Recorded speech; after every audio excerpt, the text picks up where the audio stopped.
Welcome to the Freak Show, fellow freaks. I'm Matthew Brockmeyer. I'm Christa Carmen. I'm Mark Conway. I'm Jim Grubbs.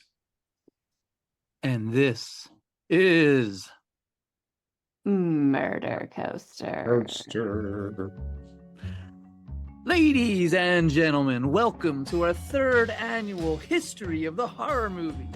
And we've done werewolves. Last year we did vampires. And this year, in honor of Stoker Award-winning co-host Christa Carmen's newest novel, How to Fake a Haunting, we are covering ghost movies. And we invited our good friends, Jim and Mark, from the Horror Movies and Shit podcast to join us. So grab a pen and paper. We got some great movie recommendations coming up for your spooky season viewing pleasure. Let's begin. The ghost story has been with us since recorded time, dating back to the first known work of written literature, the Epic of Gilgamesh. Every culture on Earth, from Japan to Iceland, has ghost stories of some type. The ancient Romans loved a good ghost story, especially a haunted house, from Pliny the Elder to the playwright Plautus. And literature has been filled with tales of ghosts and ghostly revenge, from Shakespeare's Hamlet and Macbeth to Horace Walpole's The Castle of Otranto, Charles Dickens, Henry James, Washington Irving, all the way to Toni Morrison. And it was in France in 1896 that the first movie featuring ghosts and what is considered the very first horror film was made. The House of the Devil, or Le Manoir du Diable, released in the United States as The Haunted Castle, filled with all kinds of creepiness, ghouls and ghosts, the devil coming to haunt a house in the form of a bat, transforming into a man. At only 3 minutes long, it was what they called at the time a trick film, made more as an example of what early special effects were capable of. But it's great fun, great background for a Halloween party. We'll put a link to it in the show notes. Britain then jumped in with the 1899 ghost movie, The Miser's Doom, where a rich murderer is haunted by the ghost of one of his victims. Spoiler for 1899, it caused him to die of shock. Early filmmakers are really enjoying just getting weird and spooky with what films can do, which is where a lot of the love of ghost movies come from, namely creepy special effects. And two more of these trick films were The Haunted Curiosity Shop in 1901 and The Haunted House in 1906. We'll put links to them in the show notes. Good background fun. 1921 was a big year for the ghost movie. First, the great comedic actor and writer Buster Keaton in 1921 with The Haunted House, an early example of criminals faking a haunting to conceal their crimes. In this case, counterfeiters.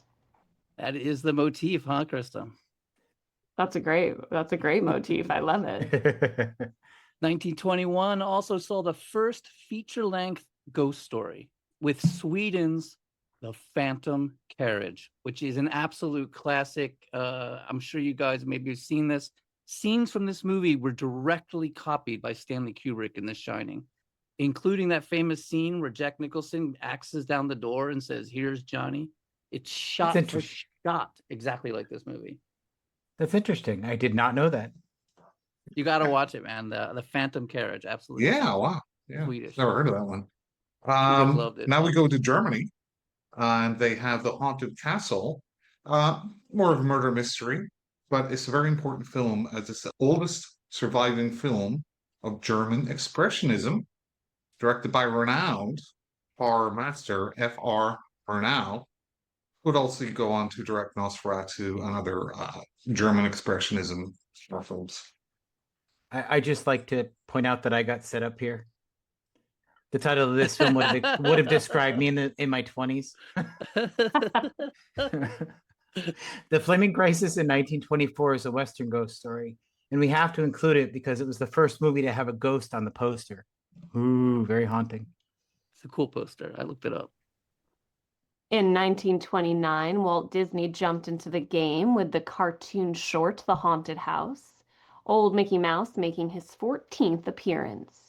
This is the one with the classic dancing skeletons. It's kind of like a GIF of mine that I go to if I can find it. Definitely. Good fun. Yeah. So good, so good. It's also great for putting on in the background at parties. It's also in the show notes. And in 1937, Disney was back again with more spooky animated fun, this time in color, with Lonesome Ghosts, where Mickey is a ghostbuster. And this is actually one of the very first ghost hunter movies or ghostbuster movies, all the way back 1937. Wow. Who are you going to call? So the Ghost Hunter trope continued in 1940 with the Ghost Breakers, starring the legendary Bob Hope. Love Bob Hope. It's a comedy, obviously, very spooky and very creepy. And as they say in the tagline, mummies and spooks that walk at midnight, murders and death warnings. You like Bob Hope? Oh, yeah. He's fun. Yeah, Bob Hope's awesome. Yeah, he was.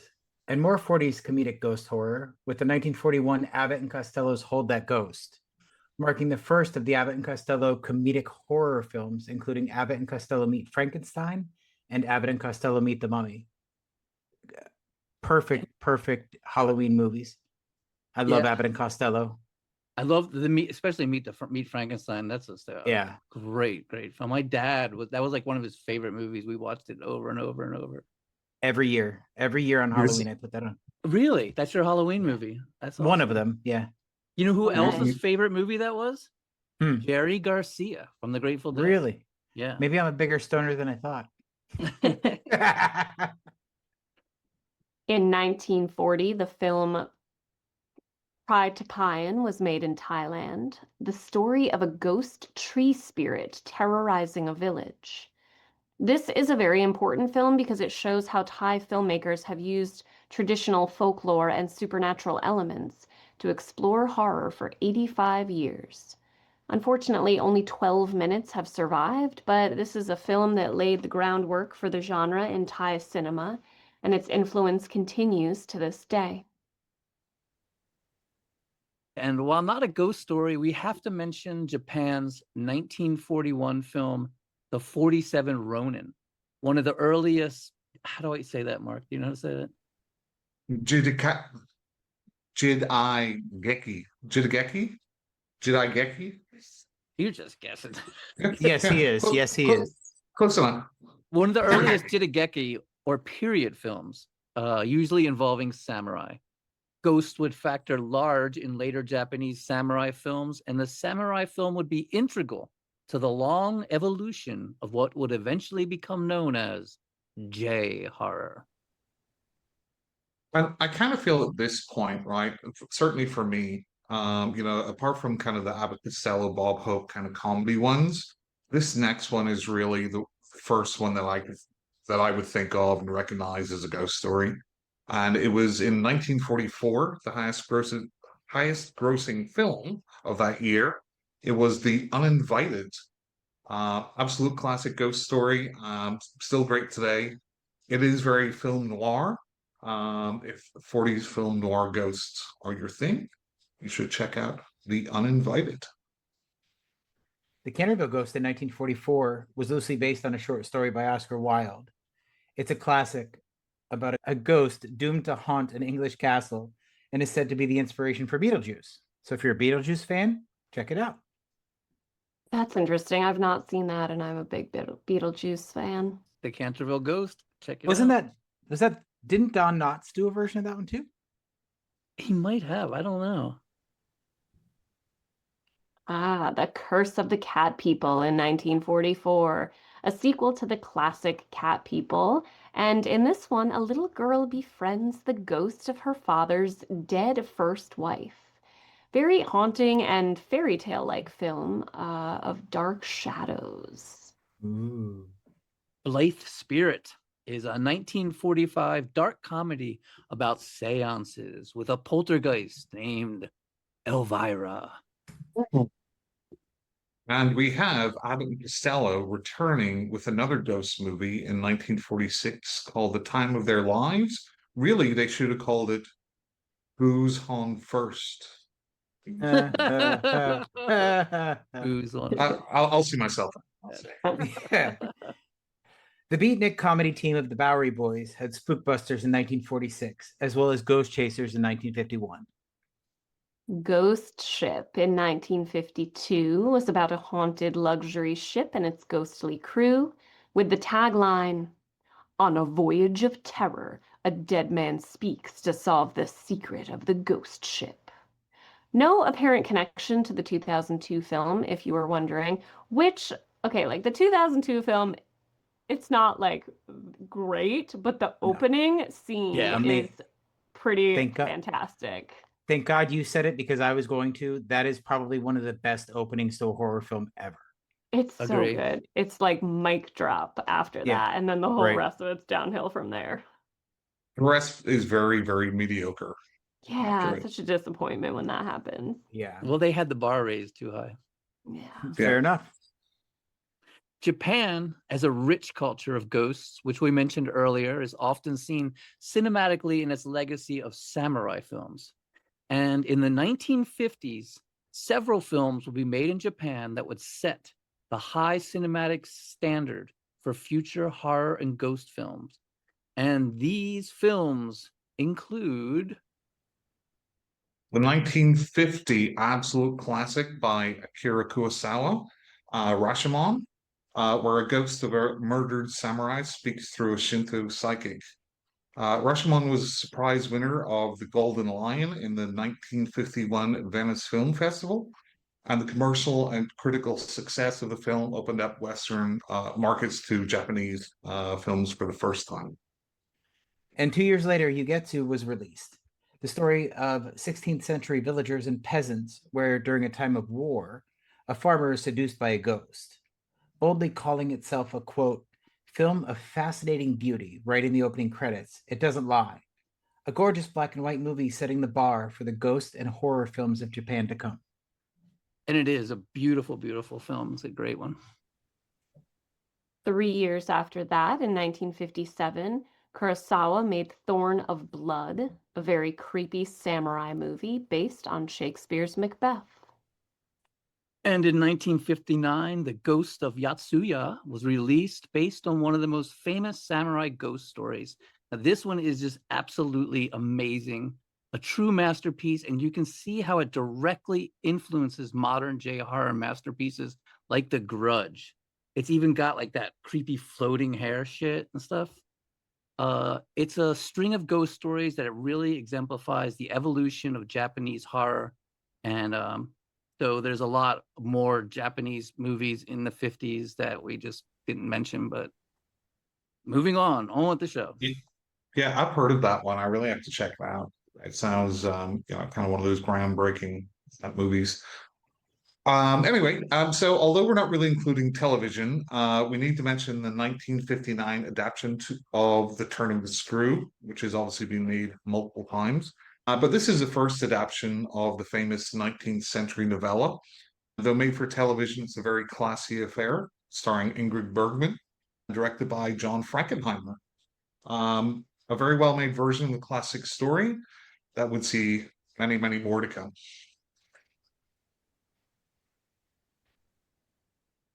The one adaptation of The Turning of the Screw that I did not like, because it's a great story, was Mike Flanagan's The Haunting of Bly Manor. No, you didn't like it. I didn't really like it. You didn't like it? I didn't. I thought it was it was way too slow paced for me. See, that's interesting. I am also not a fan of things that I find like too slow paced, but I didn't think that one was too slow paced. I think I just am a sucker for everything Mike Flanagan, so I'm probably like too biased to comment. That's one of the few things of his I don't like very few. I'm a big fan, but that one just was too slow for me. Fair enough. And in 1958, the great William Castle released his horror whodunit Macabre, which had a $1,000 life insurance policy given to each customer in case they were scared to death watching this movie. I love his Hilarious. gimmicks. Yeah. William Castle is genius. Absolute genius.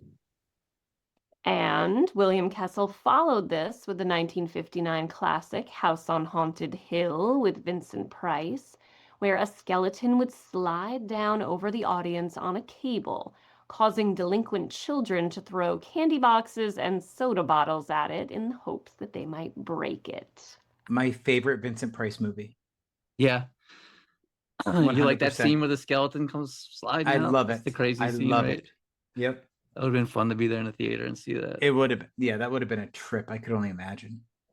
And on a roll in 1960, William Castle released the classic 13 Ghosts, where the ghosts appear in color. When a man inherits a house from his uncle, the occultist Plato Zorba, he finds it filled with ghosts. Absolutely classic, famously remade in 2001. I've never seen the full remake. It's pretty good. It's not bad. No, it's not bad. I enjoyed what I saw, but I've never watched the whole movie. Okay, now we're moving into Roger Corman era. So Roger Corman, the Pope of Cinema, in 1960 released the first of his Edgar Allan Poe inspired films. Say inspired because he also took like a Lovecraft story and then just put Edgar Allan Poe on the title. With the fall of House of Usher. Again, he would go on to make several, like 6 or 7 more films based on the Poe stories. So Japan's Jigoku, or The Sinners in Hell, in 1960. Classic modern Japanese horror, separating itself from period pieces and samurai movies. It's a great one. And we have to mention Korea's The Housemaid, also in 1960, which is technically not a ghost story, but still fulfills the role of a traditional Korean ghost story by abiding to the Korean expression Han. When a woman is full of resentment, she will bring frost in May and June. Ooh.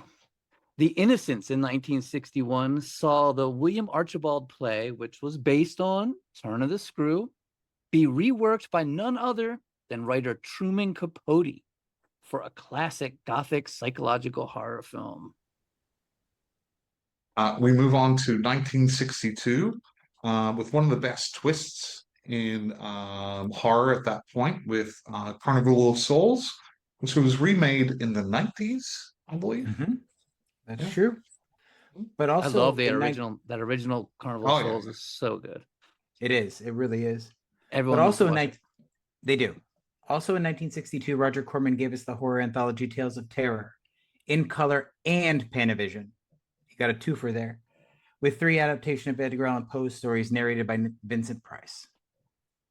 In 1963, the whole game was changed with The Haunting, an adaptation of Shirley Jackson's novel The Haunting of Hill House.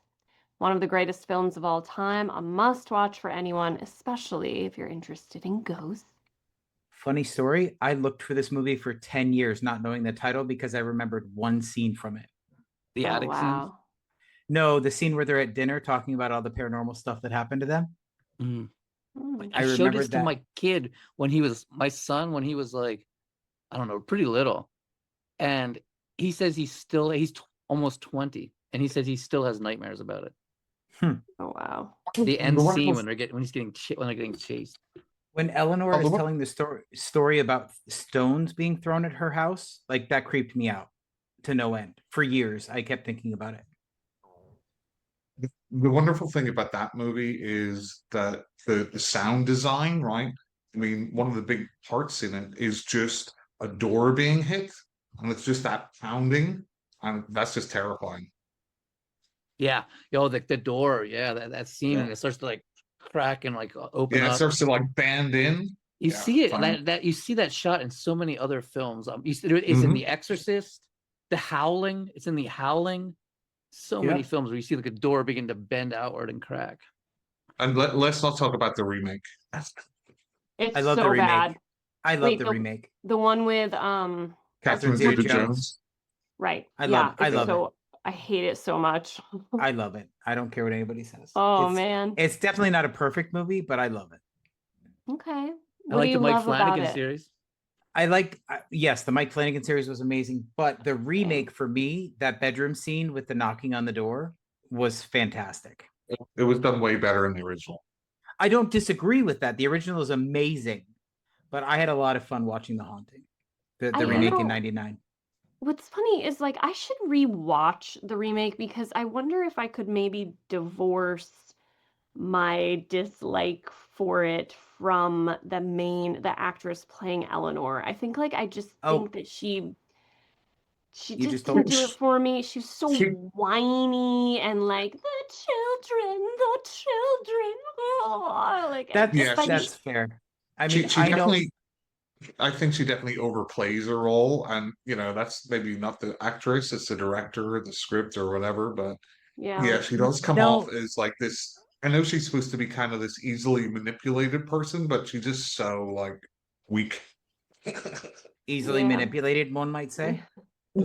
That's what I did say. Who's next? You want to do this one, Mark? Do you like the Italian? Oh stuff, yeah, don't you? sure. Okay, and now we're into an absolute classic. I love this movie. And it's Mario Bava's 1963 Black Sabbath. Obviously, inspiration for the wonderful band. We mentioned this one last year in the history of the vampire film for the Wordalek, about the vampire creature. And this year, it's a story of the drop of water about a ghost seeking vengeance over a stolen ring. And I'm sorry that, like, even today, there's not really even been like anything close to that dummy that they use for the woman in the bed. That is absolutely terrifying. I wouldn't know. Dementia 13. This one's awesome. Is a very spooky 1963 ghost story that was the very first film directed by a young filmmaker named Francis Ford Coppola. Yes, Francis Ford Coppola's first movie. It was produced by Roger Corman, who was very impressed that the talented new filmmaker could bring it in on time and on budget. And it's total cult classic. I love this movie. And the ever prolific Roger Corman gave us both The Haunted Palace and The Raven in 1963. In his career, Roger Corman would produce 385 movies and direct 55 of them. The Ghost of Sierra de Corb, made for television and apparently a favorite of Mark's, so I hear. So this one is like an absolute random. I don't even remember if it was Tubi or something. I just came across it. I watched it, and it's a fantastic, like, it's almost like an Edgar Allan Poe, where you have this woman whose mother-in-law dies, but she's buried with a phone because she was terrified about being buried alive. And then the phone in the house starts to ring, and they start to hear different things, and the woman starts to kind of like lose her mind. So she brings in Martin Landau as a detective to see if, hey, is this really a haunting, or is somebody like just like gaslighting me?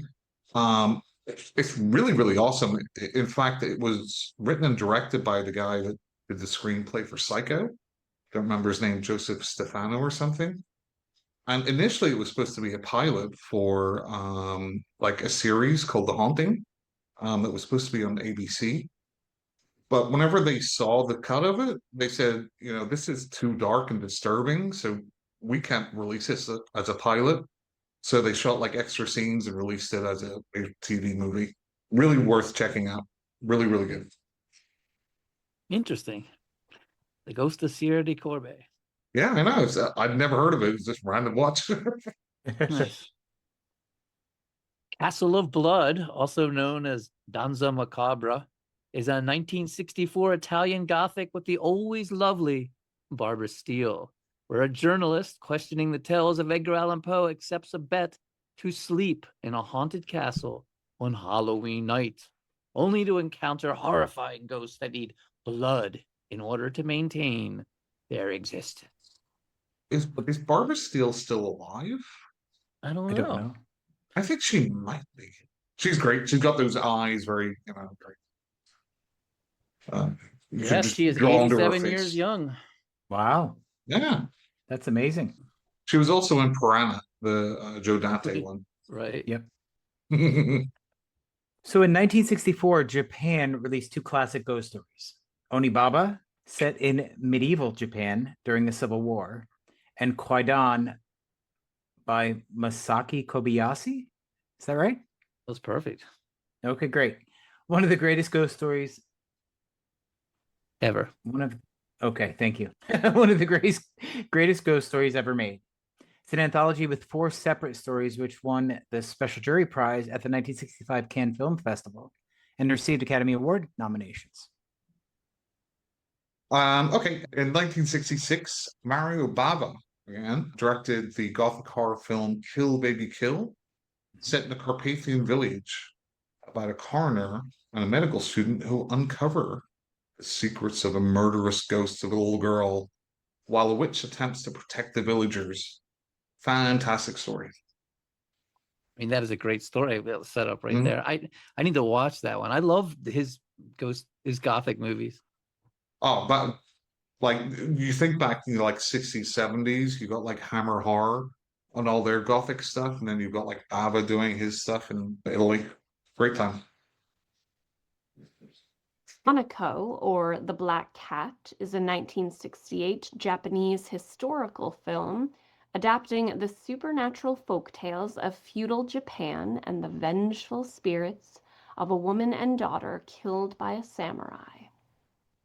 And Ingmar Bergman's 1968 Swedish art house classic, Hour of the Wolf, which we covered in last year's Vampire History.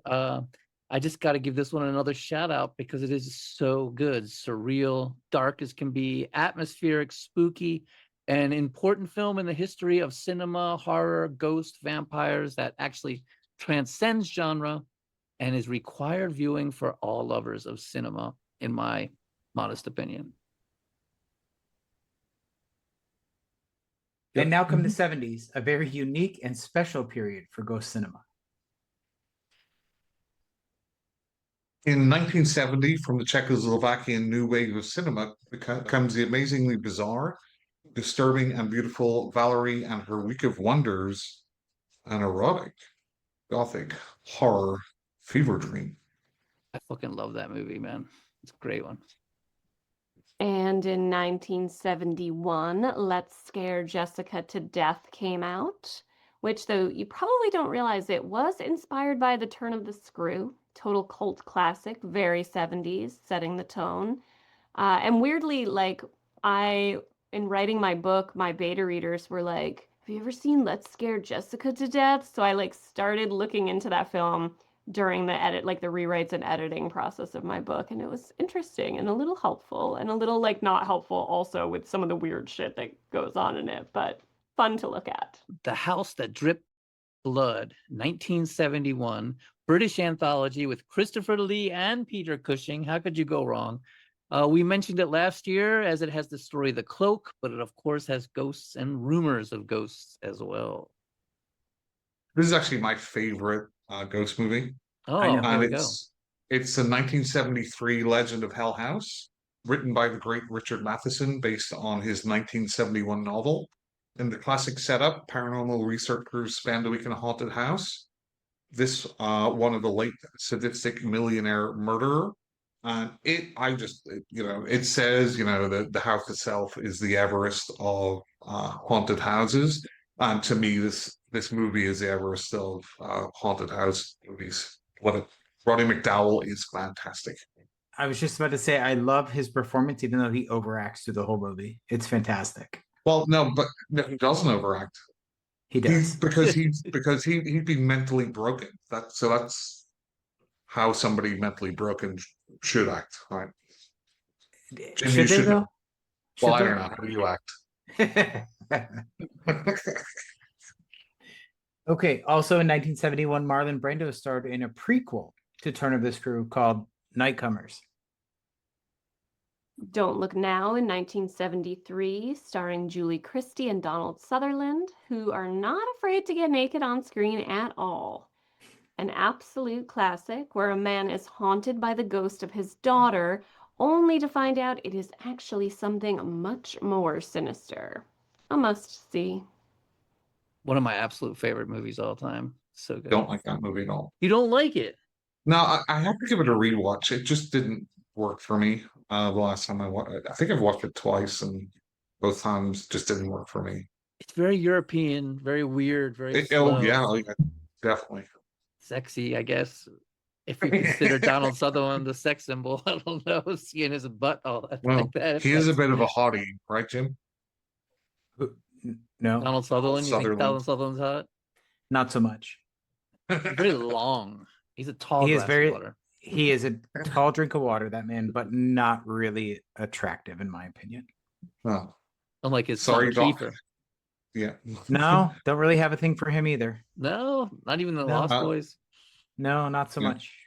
So just apologies to Donald or Kiefer if they're listening. Sorry, guys. Yeah, you didn't make the cut. You didn't make Yeah, Jim's sorry. cut. Yeah, unfortunately not. Ugh. Who's up next? Matt, I think it's you. Highlands, the pot in 1975, and that doesn't have to do with the reefer. Damn it. Actual pot. Highlands, the pot. Although Thailand is famous for their weed. Thai stick. Highlands, the pot in 1975 takes place in the United States, but is still a traditional Thai ghost story, as the protagonist is forced to leave his pregnant American wife when he is conscripted to fight guerrillas back home in Thailand. But when he returns to America, he discovers that his wife has died in childbirth and is now a vengeful spirit. Ooh. They're gorillas as in armed militia. King Yes, Kong. gorillas as in an army militia, not actual gorillas. That would be wild. Yeah, that's what I meant. Jim, why don't you do this one? Because you I like mean, I love Dark Shadows. It is my all-time favorite TV series. I own the Me too. entire series on DVD. Did you get it in the casket? Yes, I did. That's so Yes. sick, dude. That's awesome. And if you open the casket, the DVDs form a picture of Barnabas Collins, and you have to Nice. start at his feet and work your way up to get through the entire series. But the whole beginning's all ghost. He doesn't even come in until It's true. for a It's while. very true, but he is the most recognizable character from that show. Oh yeah. I mean, because you had everything. You have witches and time travel. You have There's a everything on that. Frankenstein pops up there at the Yep. end. Absolutely. The house from the opening shot of the Mhm. Dark Shadows, that's in Newport. That's like where this book is set. It's like not far from where I live. I've been there a bunch. wow. It's really sad in my opinion because it's privately owned. It's called Seaview Terrace and it's not part of the Preservation Society of Newport County, which oversees the upkeep of most of the gilded mansions of Newport. But they don't own Seaview Terrace, and again it's privately owned, and like I occasionally see it looks like work is going to start being done there, but doesn't actually look like it's ever happening, and it's falling into like horrendous disrepair, and it like hurts my heart. Oh, That is no. disappointing. I That need is so to disappointing. win, like if I won the $1 billion lottery a month or so back, I'm like, yeah, I'm gonna buy Seaview Terrace and fix it Right. up there. The darkness is falling on Collinwood. Damn it. And funny story, a friend of mine, as a housewarming gift, bought me a t-shirt that is an advertisement for the Blue Whale. Oh, is that the bar, right? It is the bar, yeah, yes. Yeah. It took me a They did minute some too. dancing in there. I was looking at it and I'm like, what is, oh my God. There's like beatniks and juvenile delinquents hanging out in that Right. joint. and loose women. Yes. Lots of them. Okay, so Dan Curtis, the creator of said show, Dark Shadows, is tapping into souls from beyond the veil and giving us a double whammy in ghost cinema. In 1974, making an adaptation of Turn of the Screw for the big screen, as well as bringing us Burnt Offerings in 1976. Based on the novel by Robert Marsko with Oliver Reed, Betty Davis, Burgess Meredith, it's an absolutely classic ghost story. By the way, for Burnt Offerings, when like Oliver Reed always seemed unhinged, right? In most of his roles. You think he was drinking during that? Oh no. He was a teetotaler, man. He never touched this stuff. But like when he goes like kind of nuts in it, he is terrifying. He's terrifying. Anyway, okay, now we're getting into 1976's The Tenant. by Roman Polanski. It's a hauntingly beautiful and disturbing movie about a haunted Parisian apartment. I really like that movie. Mhm. From Japan, the campy, wild, and loopy 1977 Hausu by Nobuhiko Abayashi, a must-see. I made Jim watch this, right, Jim? He Did you did. watch this? Yeah. Yeah. Yep. It's absolutely bonkers. And the director had his like 12-year-old daughter like write a lot of it or come up for like a lot of the ideas. And it really melds like a lot of different genres together. It's fantastic. My two favorite parts of this film: a man turns into a giant pile of bananas, Mhm. and there's a floating head trying to bite a woman's bottom. Right. Wow, Don't that's don't wild. don't forget about the piano eating the girl. Oh, that's right. I forgot about that. Yeah. Mhm. Wild and campy. Mario Bava keeps turning them out with Shock in 1977. Extremely 70s, very Italian. The full-on disco soundtrack. You gotta love it. The Sentinel in 1977 sets the tone. Mystery, madness, and schlock of the 1970s horror is absolutely bonkers and fun with classic actors, again, such as Burgess Meredith. He's definitely all about ghost movies. Also, a very young Christopher Walken. Awesome, must-see classic. This also is Beverly D'Angelo from the National Lampoon movies. She's in this one. And this movie got into a little bit of trouble. Do you know why? Boy. No. No, because like there's a certain sequence in it, and they had like disabled people play certain roles in it, and I guess people didn't like that at the time. Interesting. Empire of Passion sees French and Japanese filmmakers team up in 1978 for a revenge ghost story. And America hits full-on 70s ghost pandemonium with the Amityville Horror in 1979. This was also like a huge inspiration for the book I just finished writing. If nothing else but for the flies. We're Yeah, but covering Jay- it. We're gonna do the whole thing, man, this month. I'm like Oh. neck deep into Butch DeFeo right this second. I was going to say, remind me. I will send you I will send you the name of a few of the documentaries I've watched about it lately.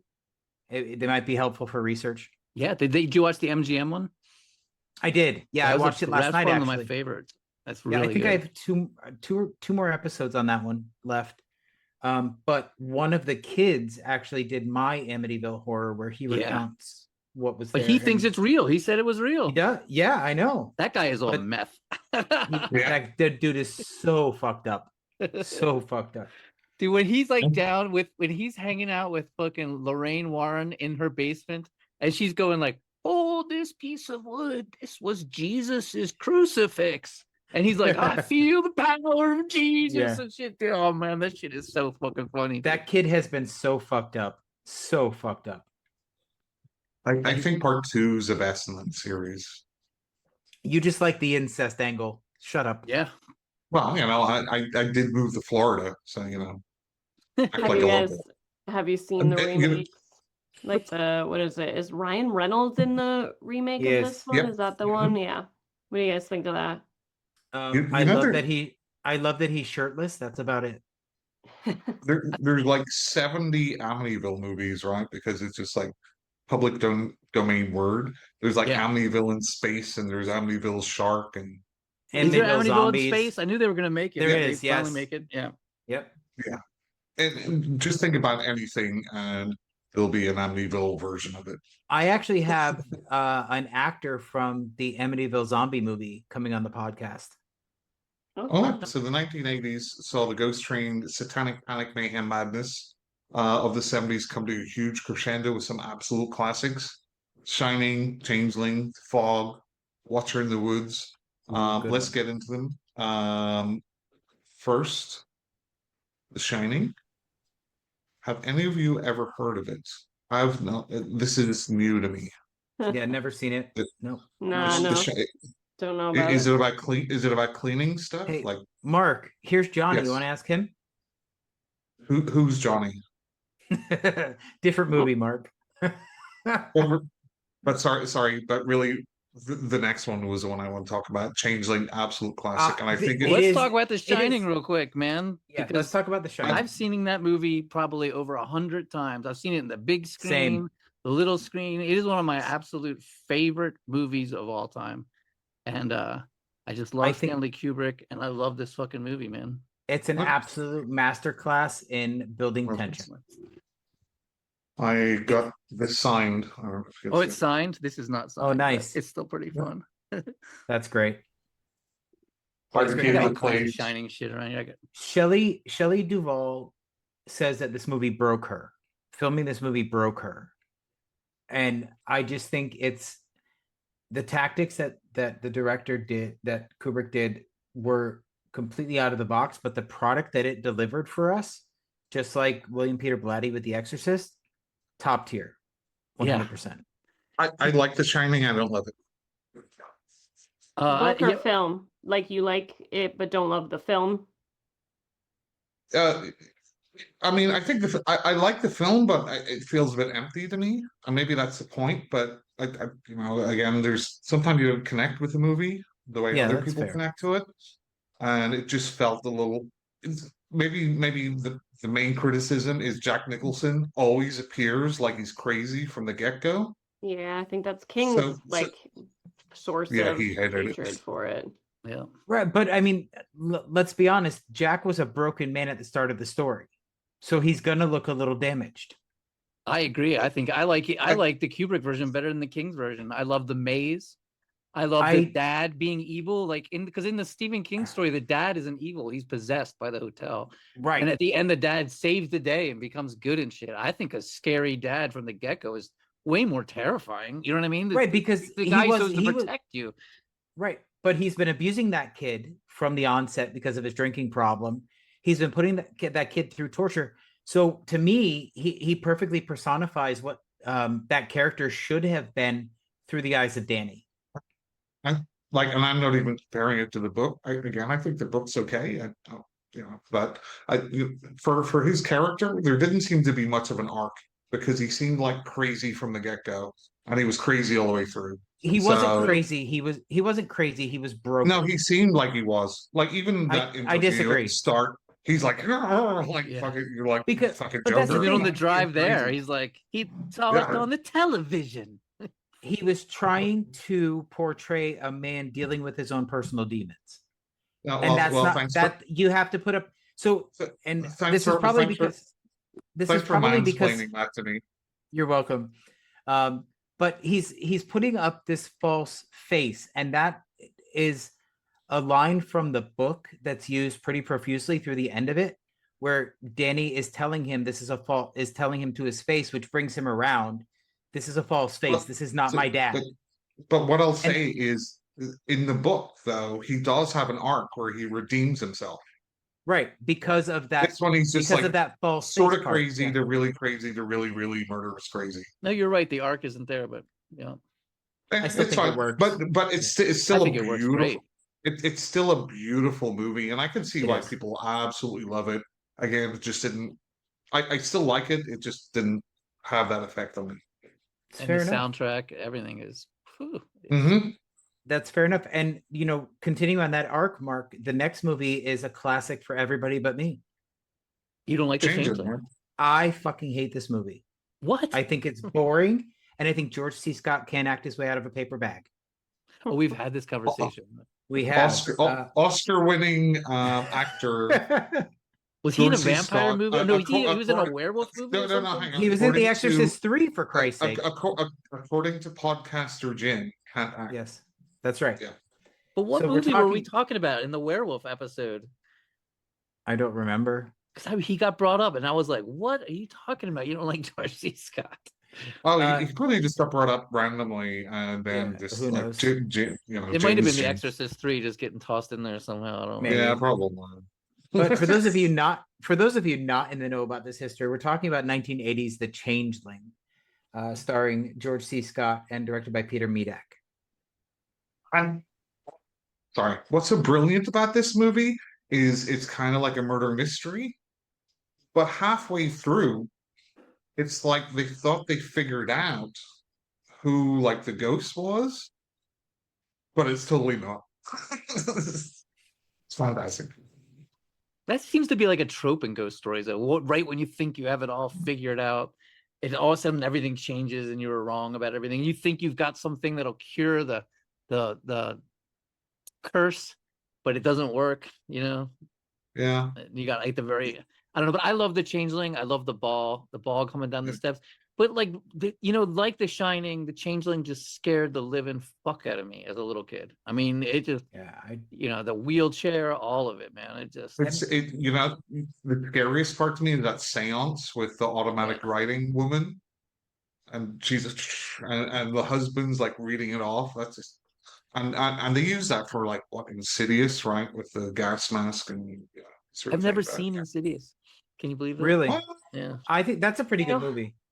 I've tried to watch Insidious and I don't ever fall asleep during movies. And for some reason, I've fallen asleep like the 2 times I've tried to watch that movie. I don't think it's because it's boring. I think I've just had like weird rotten luck. But I'm just like, I don't know. Do I give it another chance? Is it worth it? Aren't there like 6 of those? Yeah, we'll get to it in a minute. I think there's 3, maybe. Okay. Am I next for The Watcher in the Woods? No, The Fog. Oh, The Fog. The Fog, 1980, John Carpenter. What do we want to say about The Fog? We probably have So to talk funny about The story. Fog. I actually got to watch. Oh my God, what is his name? Mark? Tom? Dorothy Scott, No, Adrian Barbeau, and what's his name from Night of the Tom Creeps? Atkins, Tom Atkins. I don't know why I can never remember his last name. I got to watch a panel with them at a horror convention in Miami, and the scene at the end of the film where Stevie's running up the lighthouse, they actually had to film that in reverse because they had to blow the fog up, and they couldn't get it to set right. Anyway, Oh, cool. that's the end of my trivia for that. Old school style stuff. Fantastic. Yeah. A lot of it was shot pretty close to me.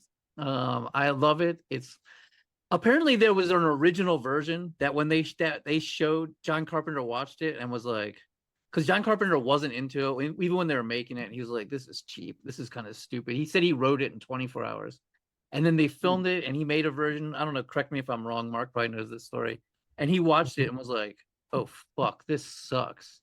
And he went and shot scenes and re-edited it and did whatever he could to try to make it just somewhat better, and it worked.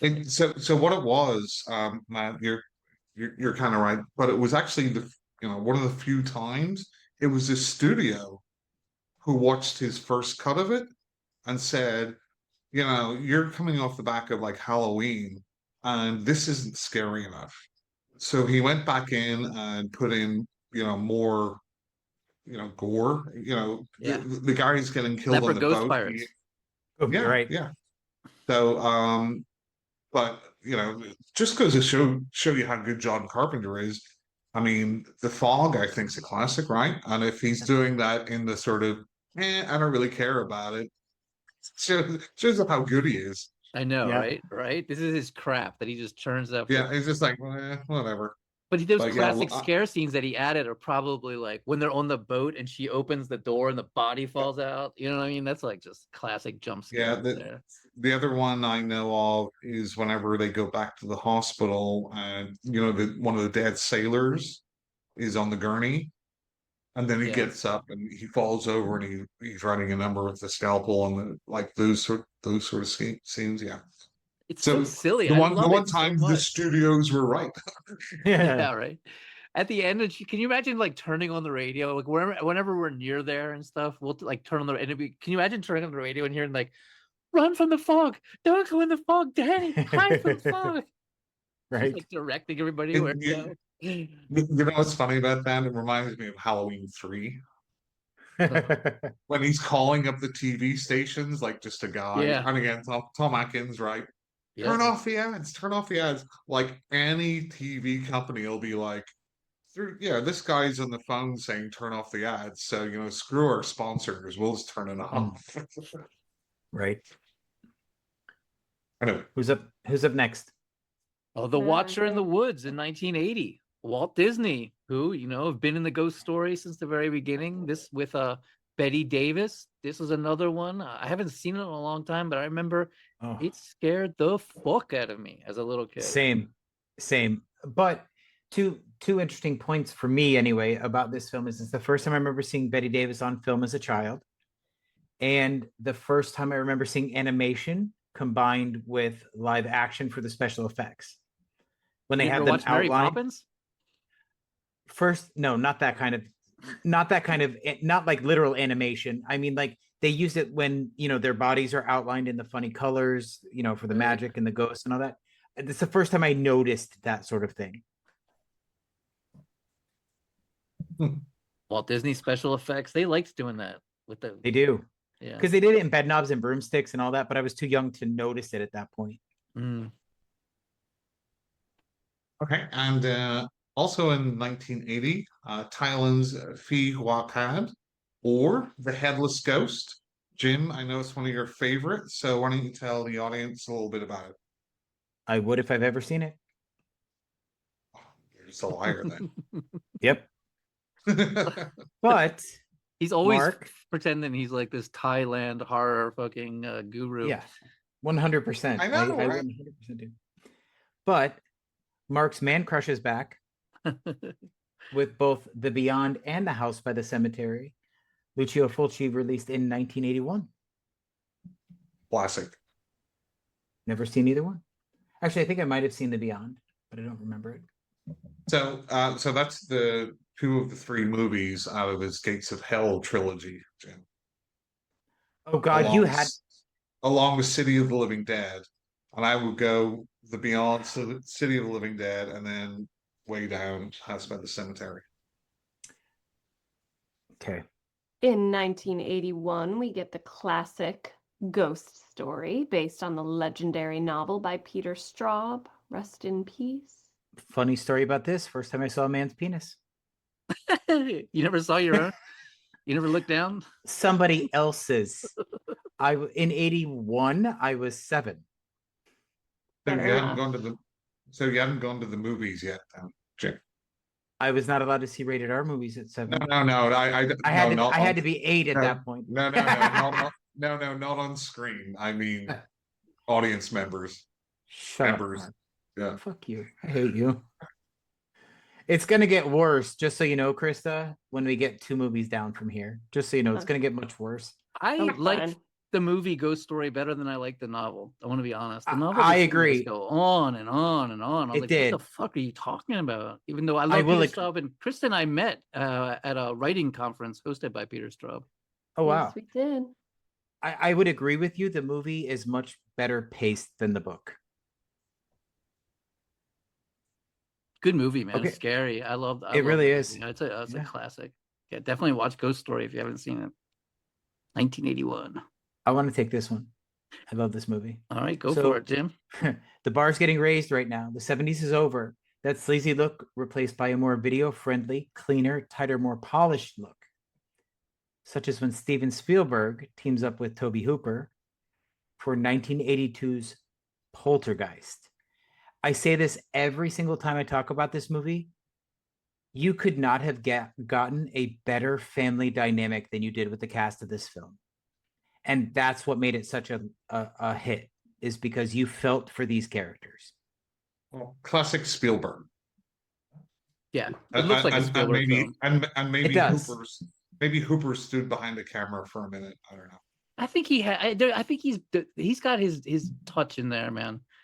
I feel him. I feel both of them, but it's so American. Even from the opening scene where you see the television going off the air and the American flags playing, and they're playing the anthem. Yep. And then you have every American fear. The tree falls on the house. Yep. The teenage girl runs off and goes crazy. You know what I mean? She leaves the house and stuff. Yeah, I hate all of you there, and runs away. They're afraid the kid drowns in the pool. You know what I mean? That's a classic American fear right there. Dude. In the swimming pool. Remember, they're diving through the swimming pool looking for her. And of course, the kid is stuck in the fucking TV. And today it would be like a tablet. They're all, what I mean? They're stuck in there. They're not coming out. The only way to communicate with them is through the goddamn television. It's a social commentary, right? It's social commentary. So there is a old Twilight Zone segment, which has got the same plot With the about telephone. Oh, the about a kid television? stuck in the TV, right? Oh, is there a TV? Is there? I don't know that one. Nice. And people were saying, well, he probably took some license with that idea. Oh. But you're totally right, Matt. It's very American. It's almost like Norman Rockwell type of suburbia, and everything should be like they're watching TV with the neighbors and all this sort of fun stuff. But It's funny because then there's the David Lynch, Yeah. thing going. It's funny. I was driving to my buddy Tim's house, and I pulled into the housing development he lives in, and I swear to God, I said to him when I got there, "When did you move to Questa Verde?" And he's like, "What?" So I had to explain the reference, but I felt like I was driving through the Poltergeist neighborhood in his neighborhood. Yeah, it's very sleek, very modern. It was funny when they made the remake, they made it a gothic haunted house that was like falling apart. And it's like, you missed the whole goddamn point of the fucking movie. It's supposed to be modern. It's supposed to be about modern fears, modern stuff. Everything's all technological. And where technology fails, like Mark was just pointing out, when they're trying to watch a football game and the neighbor's kid keeps switching the thing to another. Yeah. And then there's like the little remote control cars, everything. Robots. So the Twilight Zone episode is Little Girl Lost.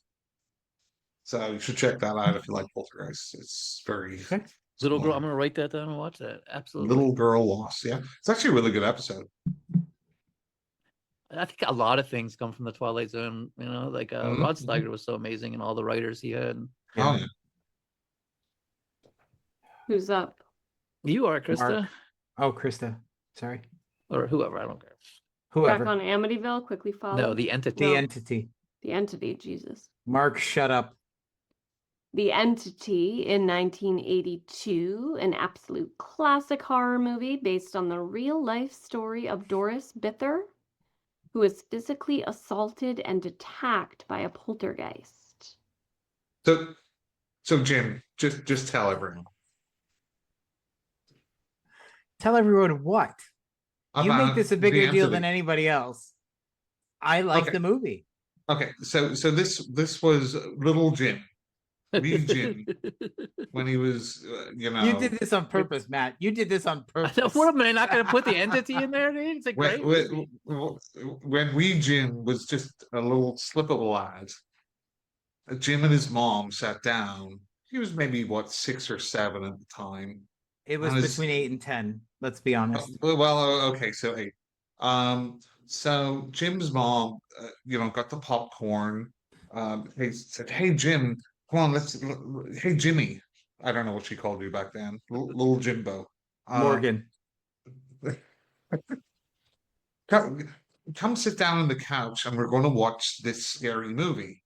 And that movie was The Entity, which is about a woman being brutally raped by a ghost over and over again. Okay. Correct. So what Mark fails to realize is that at my age, at the time I saw this film, I did not understand the rape aspect of this film. I did not understand it until much later. I also did not rewatch this film until much later. At my age, when I first saw the film, my initial thought was, how are they making it look like somebody is touching her? Touching her what, Jim? Touching her what? Her body. And her naked body, correct? Again, didn't really faze me. What, you're 8 years old and you don't know what a naked body is? What are you? It just didn't. It was not. It was special. Not, it was not. Her being naked was not my focal point. It was, how are they making it look like somebody is touching her? Touching her naked body, right? You're focusing on that. I did not focus on that. No, I'm not focusing on that. You are, because you're bringing it up. No, it's like saying, oh, the end of Titanic. The boat is sinking.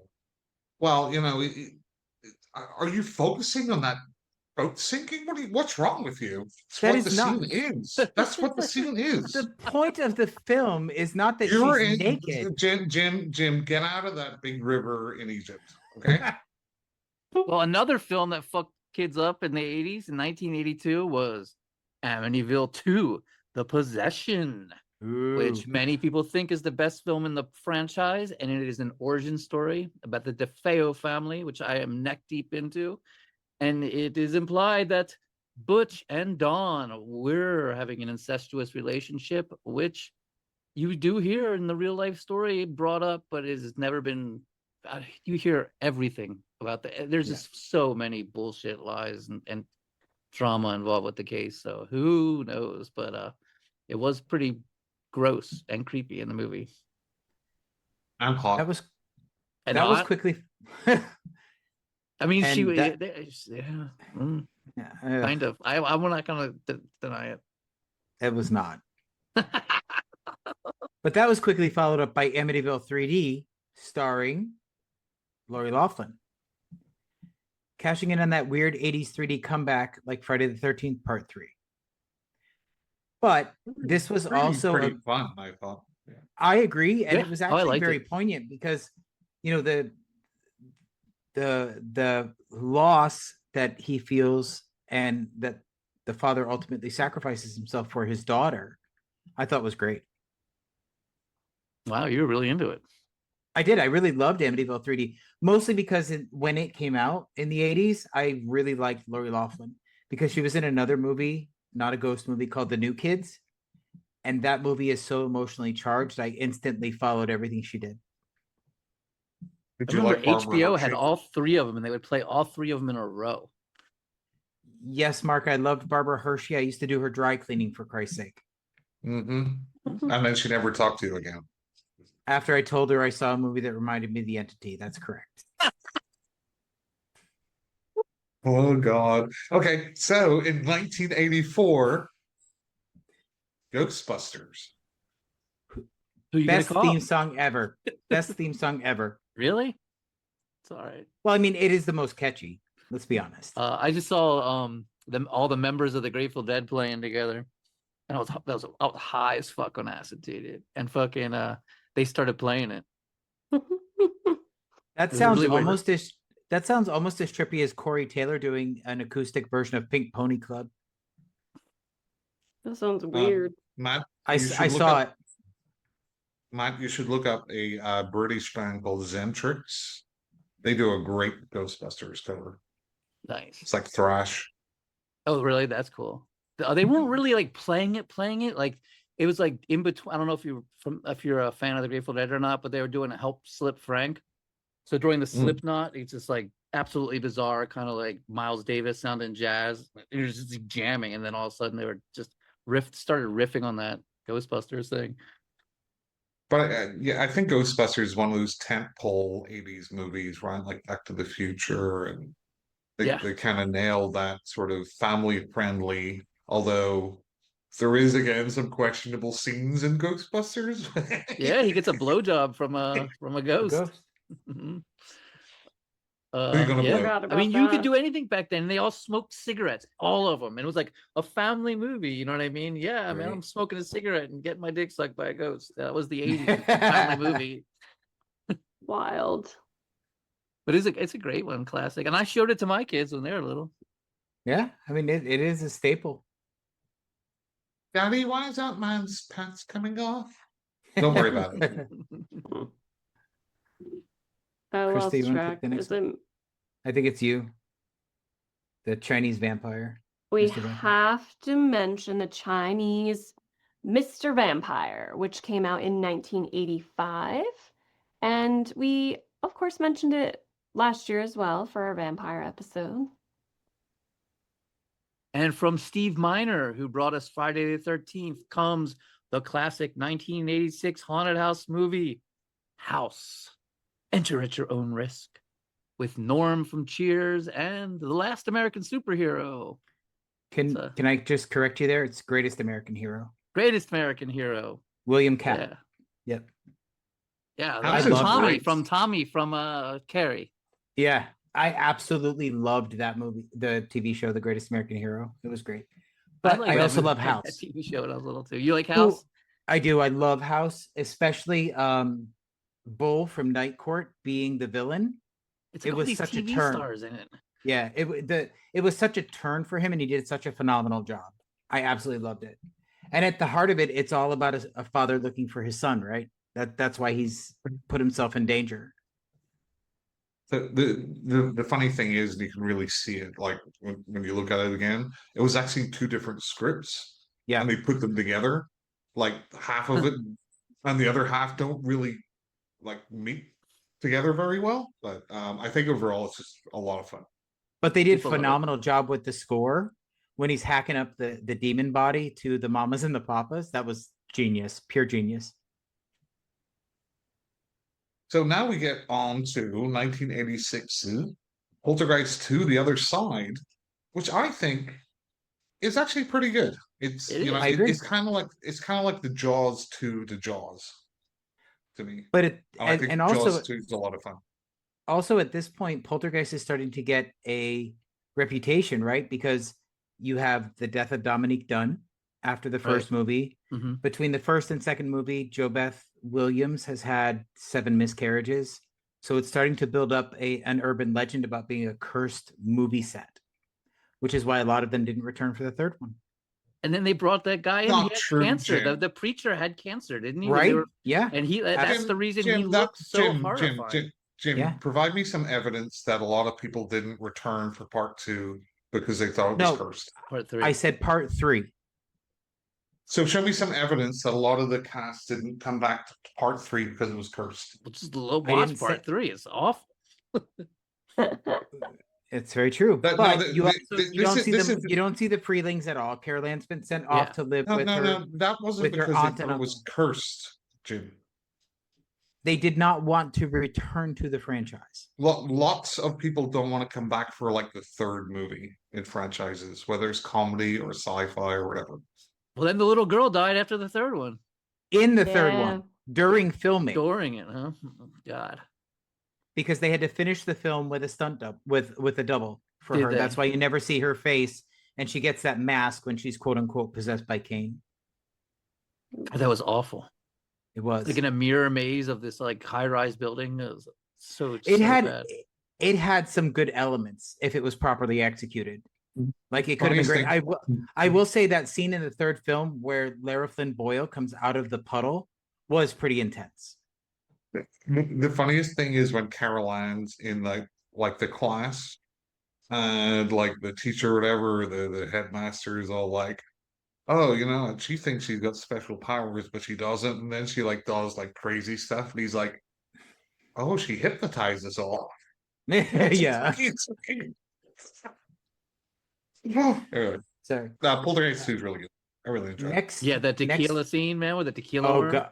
Oh god, that was awful. But again, the reason Poltergeist 2 was such a hit is you still have the family dynamic. The Yeah. kids, it feels like a real familial unit trying to protect each other.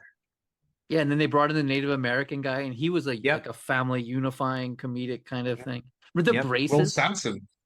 Oh man, the braces and then the butterflies coming out of the car when he says your car hates you.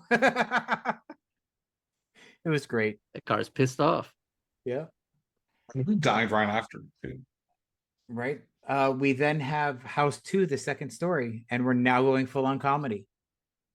I don't like it when horror movies go full comedy, even if they're a little comedic in the beginning. Like Texas Chainsaw Massacre 2. I know everyone loves it, and it's this cult classic, but I don't I remember seeing it in the movie theater, and I was just such a diehard fan of the original, and I was just like, it's not scary. It's not scary. Why won't they make it scary, man? I'm not gonna lie, I don't remember much about House 2. I'm totally on board. I am not a fan of part 2 at all. I think everything they done right in the first one, they just like undercut in the second one. Like too goofy. I'm gonna have to rewatch it. You know that there's a third entry into the House series, right? But it's not called House. Yes.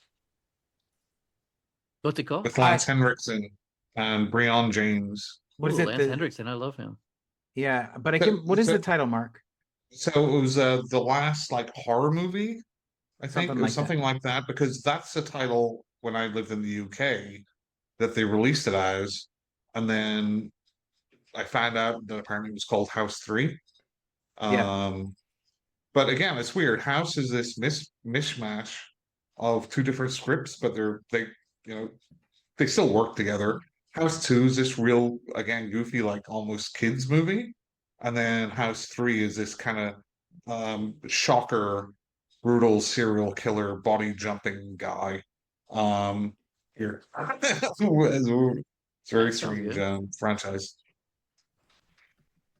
And then there's a movie you guys probably never heard of called Beetlejuice in I'm sorry. 1988. Say that again. Beetlejuice. That sounds gross. Is that like a space movie? I think it's about bugs and juice. Oh, I thought it was like Like- Beetlejuice. That area was like a galaxy or something out there.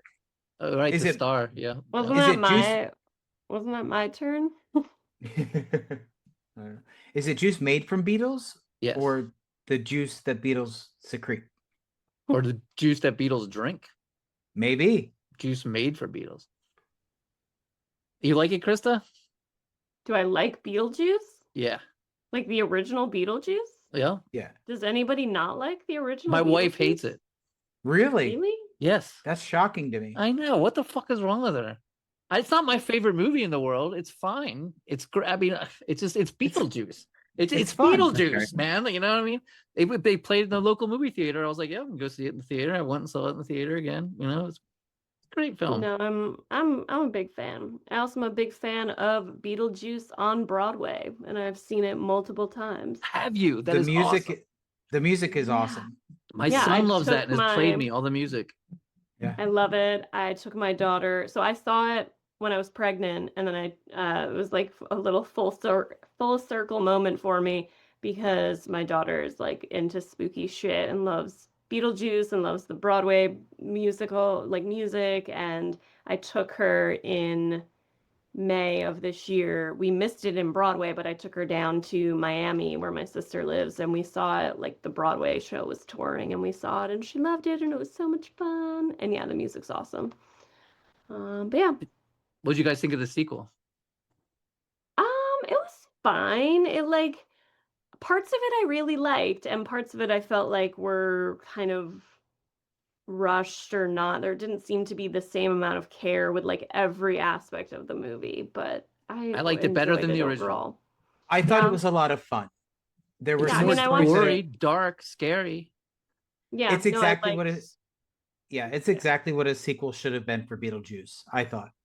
Yeah. Agreed. You want to know what I think bothered me, to be honest, now that we're talking about this?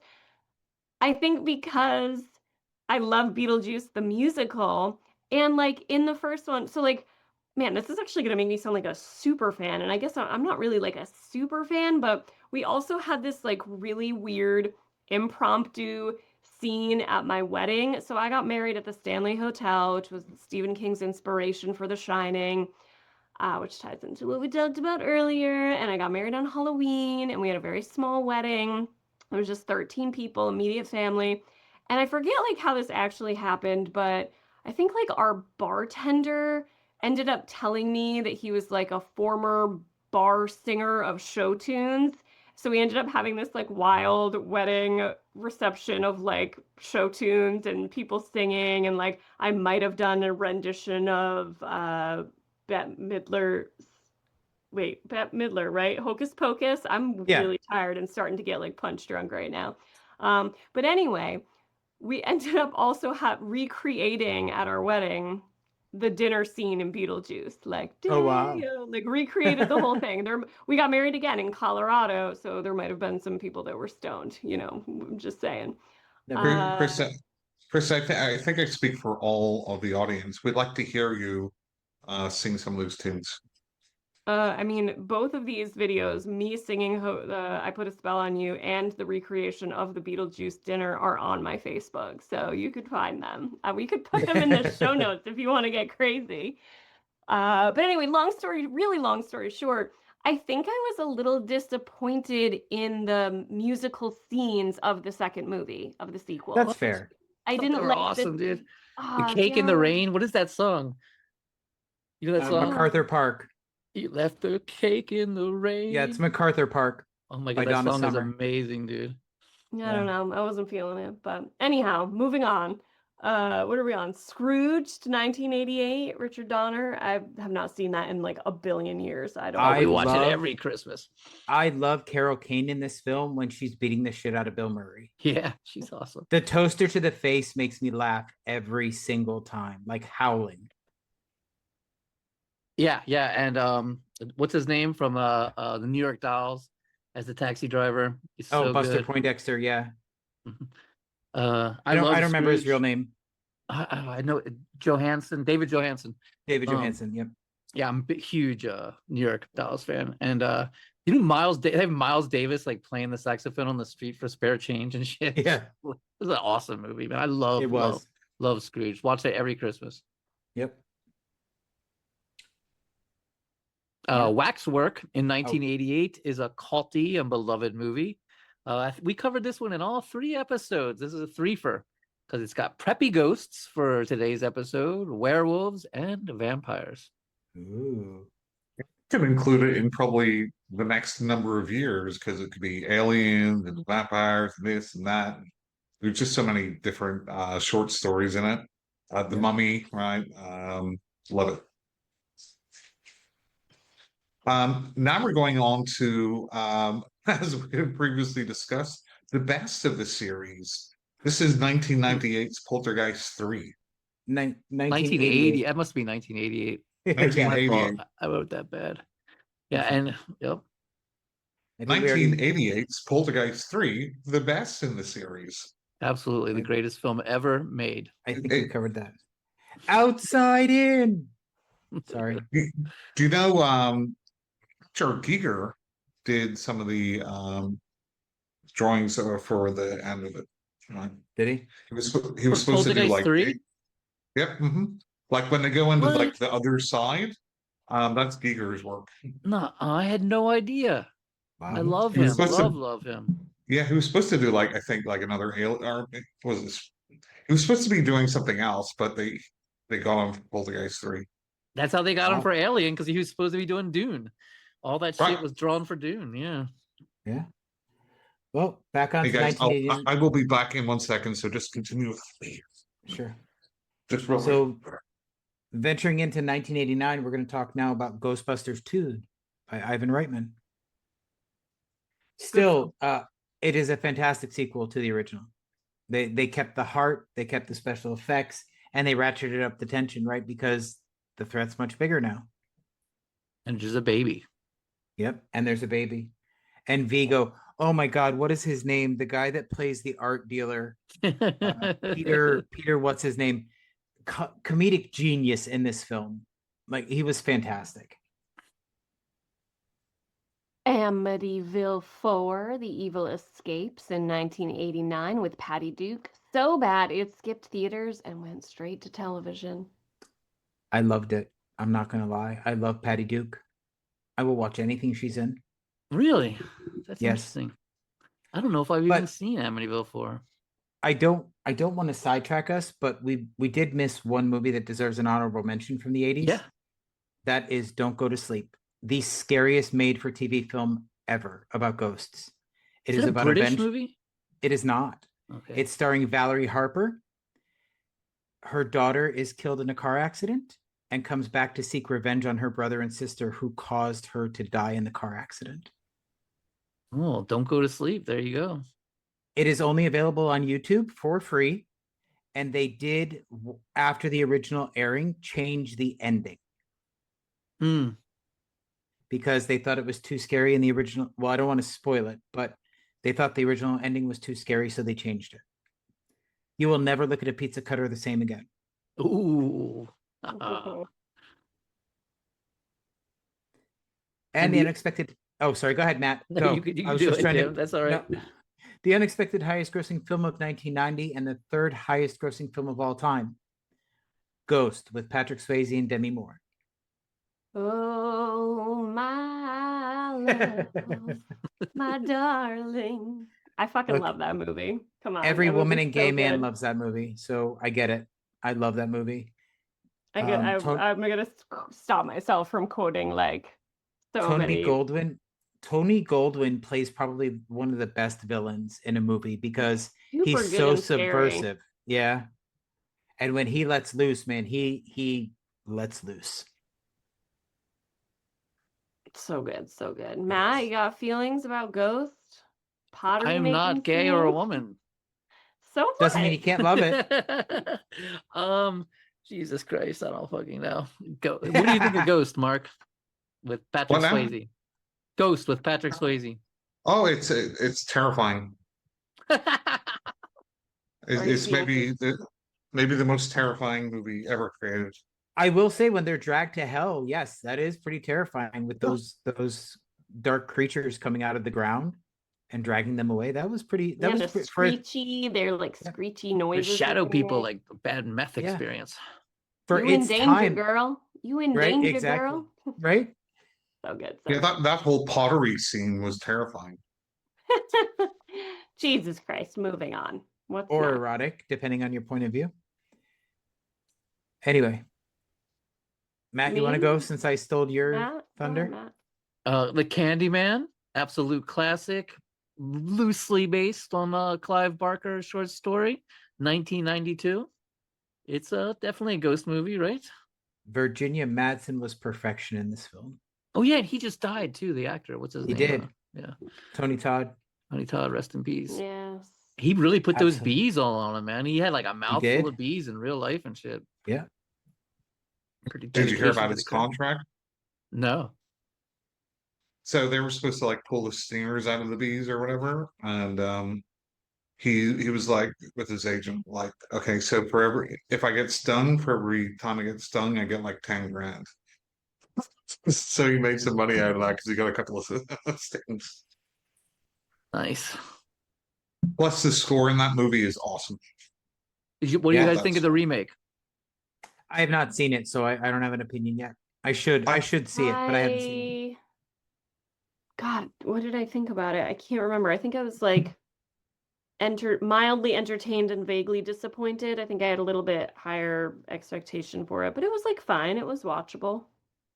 Thought it was fabulous. I absolutely loved it. I love all his Jordan Peele's movies. So Was that I a know. Jordan Peele movie? That wasn't it. He just produced producer it. on it. Yeah. yeah, but I really like the ideas of the movie. I was let down by the amount of off-screen kills in it. I like the Yeah. shadow Sure. puppets. Yeah, those were cool. And I really like the whole thing about the guy is like the baby from the original one that was at the bonfire. Yeah, that was Right. cool. But again, like why do all your kills or most of your kills off screen? That's a weird choice for a horror movie, again. Well, that's what they did in Henry Portrait of a Serial Killer to great effect, because they would show the scene afterwards and then play the sound of it, and you would just be seeing like bodies and blood, and you would hear it, but you wouldn't see it. That was very effective. They did more on screen than Candyman remake, right? Because like killing the guy like with the TV over his head and whatever, and That was the one because you were So- watching it through the video camera. yeah. But I mean, there's less gore in the Candyman remake than the original, like way less. So it just felt a little weird to me. But apart from that, I really like the direction of it. I like the story, and the whole gentrification thing makes sense with the first movie too. So I liked all those aspects.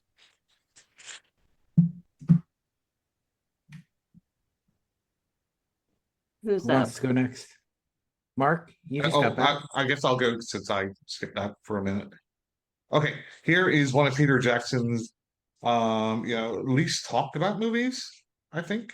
And it's 1996's The Frighteners with Michael J. Fox. And the special effects in this, which they later used in the Lord of the Rings series, are fantastic, and they still hold up today. Matt says it's a little crude, but I think they really hold up Okay, still. yeah. Like all of them. I mean, the only ones that I find that aren't maybe the ones that hold up the most is when it's the woman and some of the stuff's coming out of like the carpet, that part. Yeah. But I think all the rest of it looks great. Can we just And talk it's about very the funny. creep factor? Can we just talk about the creep factor with Dee Wallace being obsessed with a 19-year-old ghost? Am I the only one that got creeped out by that? Well, I mean, the movie's fantastic, but it was just like I mean, I Well, was well, just out of people- high school. I was just out of high school when the movie came out. So to me, it was like a well, 40-year-old Jim, woman and a 19-year-old ghost. Ew. Jim, people don't focus on that. That's you focusing on How old was the ghost in the entity, Jim? it. Yeah. We don't know, but it was as big as a house. What? They froze it in the gymnasium, and it was bigger than the model they built. So it was as big as a Oh, house. and by the way, Jeffrey Combs is again awesome in The Frighteners. He just like steals every scene that he's in. I asked him about this movie at a convention that I went to see him at, and he said he had the most fun playing this character. I said you could tell because it was absolutely unhinged. Mhm. Okay, well, I know we're not really doing television, but I thought that we should mention Stephen King's The Shining 1997 miniseries, where he made the film that he wanted to see Kubrick make. See, this movie suffered from casting though, because Rebecca De Mornay cannot play a vulnerable female character. She's consistently a strong female character, and I thought that the miniseries suffered from the lack of vulnerability she could not display. But that's exactly what Stephen King said. He said she wasn't supposed to be a vulnerable woman, and he hated Shelley Duvall in a bathrobe looking defenseless, and he wanted a strong female, blonde ex-cheerleader. I just girl. don't think. To me, she did not fit the I character. liked of her. Wendy. You know what I hated was that stupid looking fucking kid, dude. What's wrong with his face? Fuck. That's why I can't watch the Babadook. Fucking hate the kid in that movie. Sometimes if it's That Never- kid's scare you. Never in my life have I wanted a kid to die so much. Yeah, And in the no. Babadook. I'm I right love the there with you. Babadook. Is that a ghost movie? Is that on this list? Sure, let's talk about it. The Babadook. Great film. I like it. People love to hate it. If you Not go in like trying to hate that Facebook movie. groups and It's, shit, like, you see people like battling it out. Like, fuck you, man. That movie I hate the sucks." Babadook. You hate it? Why do you hate I it? hate it because of the kid mostly. Oh, Jesus Christ, that's the but- worst thing to say. but The he- kid is supposed to be annoying. Yeah. Right. And He's he is terrifying. I know, and it's Oh, too if much the for kid me. wasn't annoying, the mom wouldn't be going crazy. yeah. Right, It's right. like, He yeah. has to be that bad. It's too much for me. And by the way, I can understand that because it was borderline too much, but then when the movie was over, I was like, it all came together. It was all for the So greater good. The bad Did- book. Jim, did you notice the mom playing any role recently in something you've watched? I've seen the Babadook one time, so no, I did not recognize her in anything. She's that. like the mother woman in Alien Earth. Oh, really? I didn't know that. Mhm. Okay. Okay, so Whisper. oh, yep. Go ahead. No, go ahead. Whispering Corridors in 1998 is the seminal Korean horror that helped spark the late 90s K-horror boom. A terrifying ghost story set in an all-girls high school. Never seen it. But also in 1998, we have Beloved, based on the Toni Morrison book, one of the greatest ghost stories ever made about a family of former slaves haunted by a malevolent spirit. Love that movie. Love the book. Huge fan. Nice. Okay. I really want to talk about this. So 1998, this was a movie that really got me into like the J horror thing.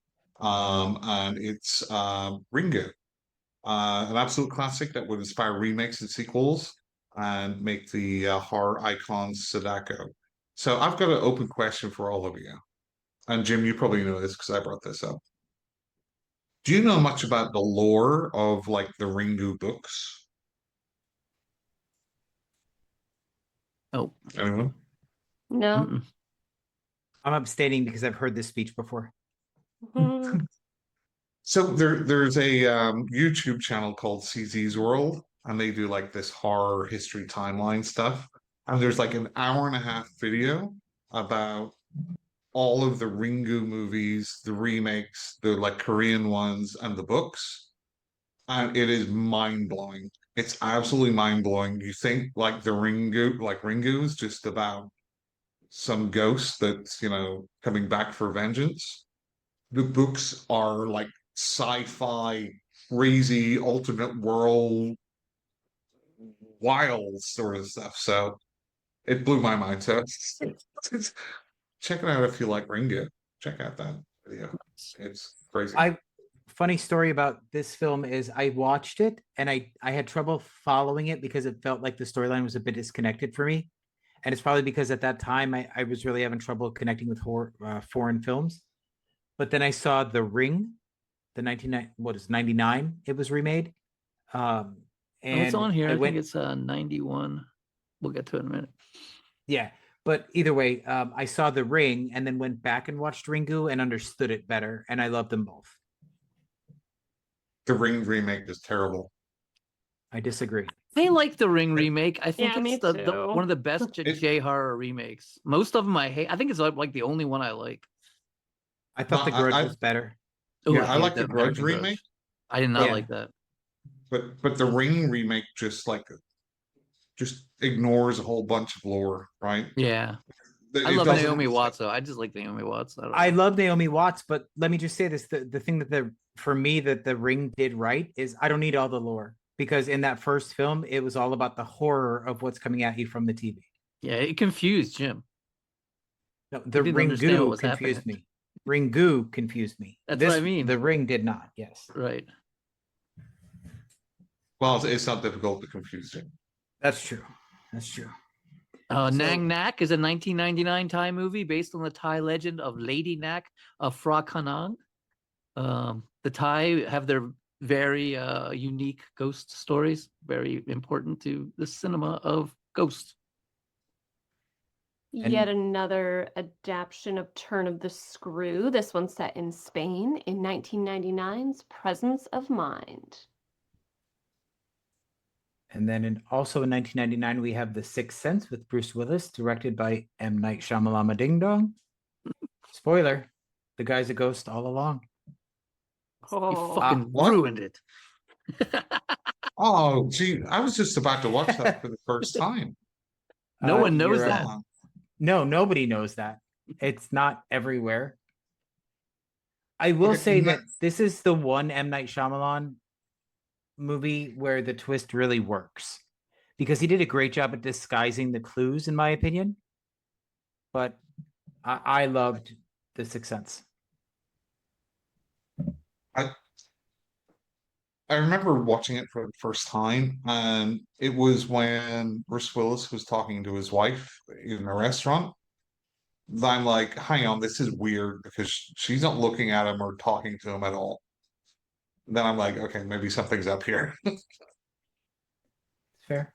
The next one, is this a ghost movie? Everyone, we should I vote on mean, this a one. lot of them, you're like, is it a ghost movie? But Yeah, I mean, It- yeah, there- kind of. there's a lot He's a of ghost, trappings. yeah. There's a lot We of can trappings of it. And we can include it because found footage, like, really is, I think, mostly a genre of ghosts. Like, I think of Paranormal Activity when I think of found footage. I don't know. I think it yeah, spawned, artifacts of the best.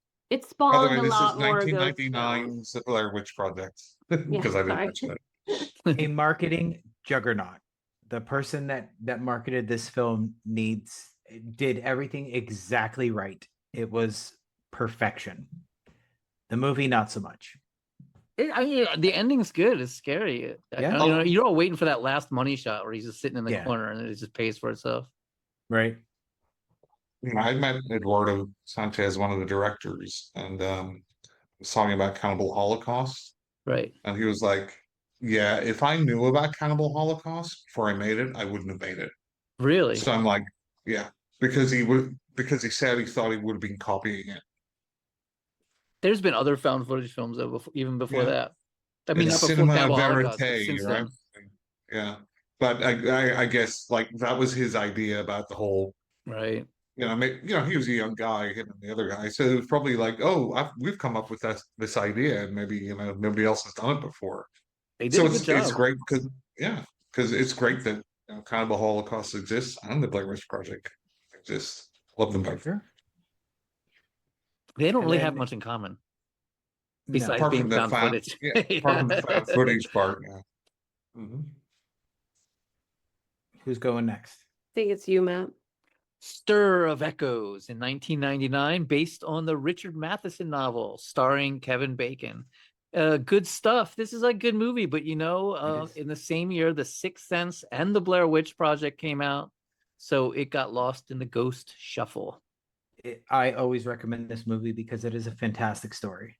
Right. House He's on very good. Haunted. Oh, sorry. Go ahead. I was House saying, on... sorry. Go ahead. Just real quick, sorry. Stir of Echoes, I think it's really, really good movie, and I think totally got lost in a lot of stuff. It is very 90s, even though it's like almost 2000s, the way it's shot, but I think it's very good. Sorry, Krista. No problem. House on Haunted Hill, 1999 remake of the classic. So remind me of who's like in this.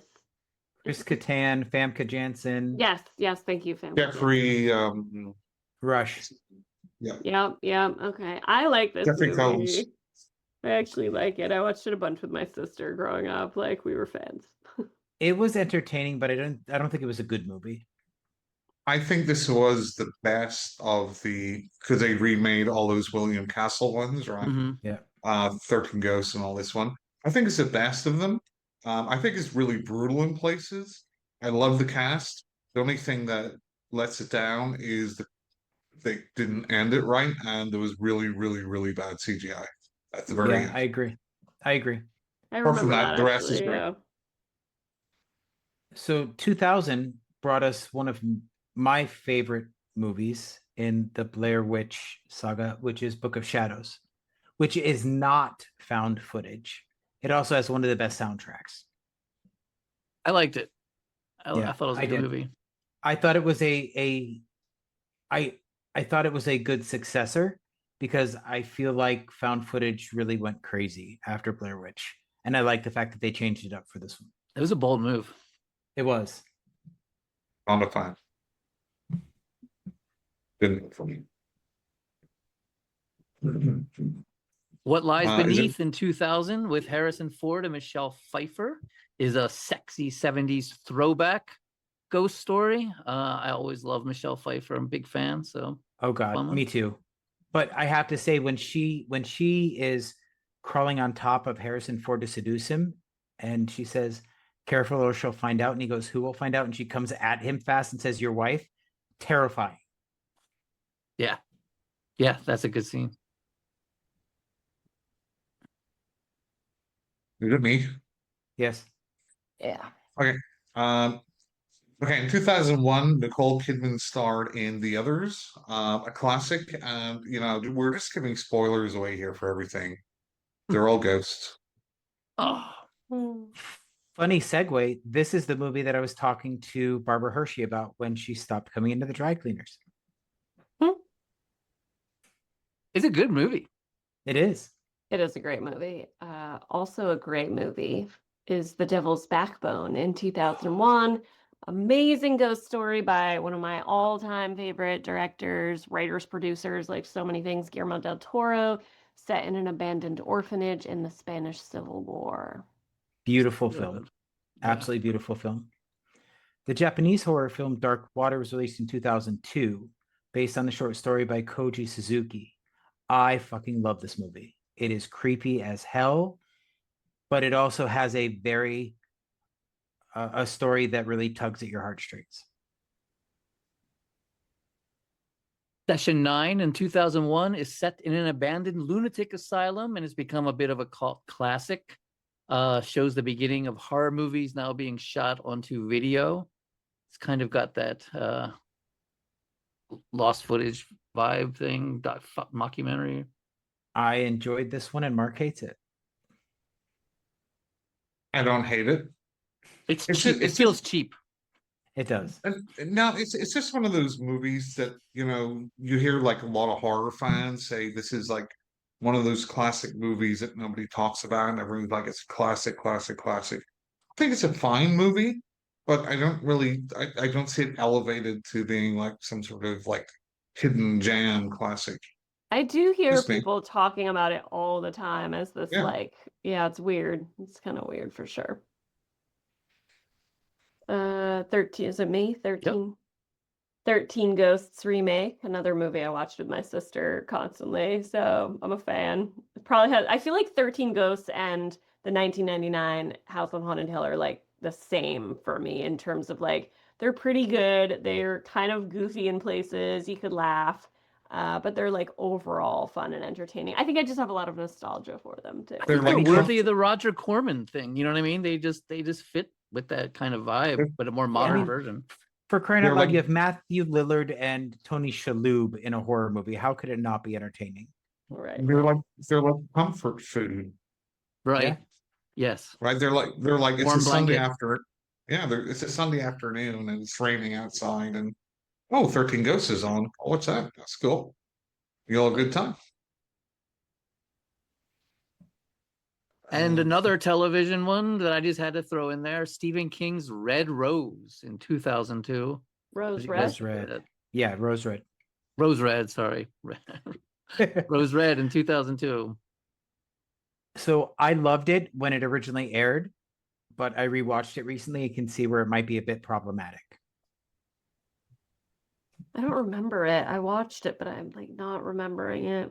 I remember being very, very underwhelmed and being like, oh, yawn. This is not really into it. I lo- loved it when it originally aired.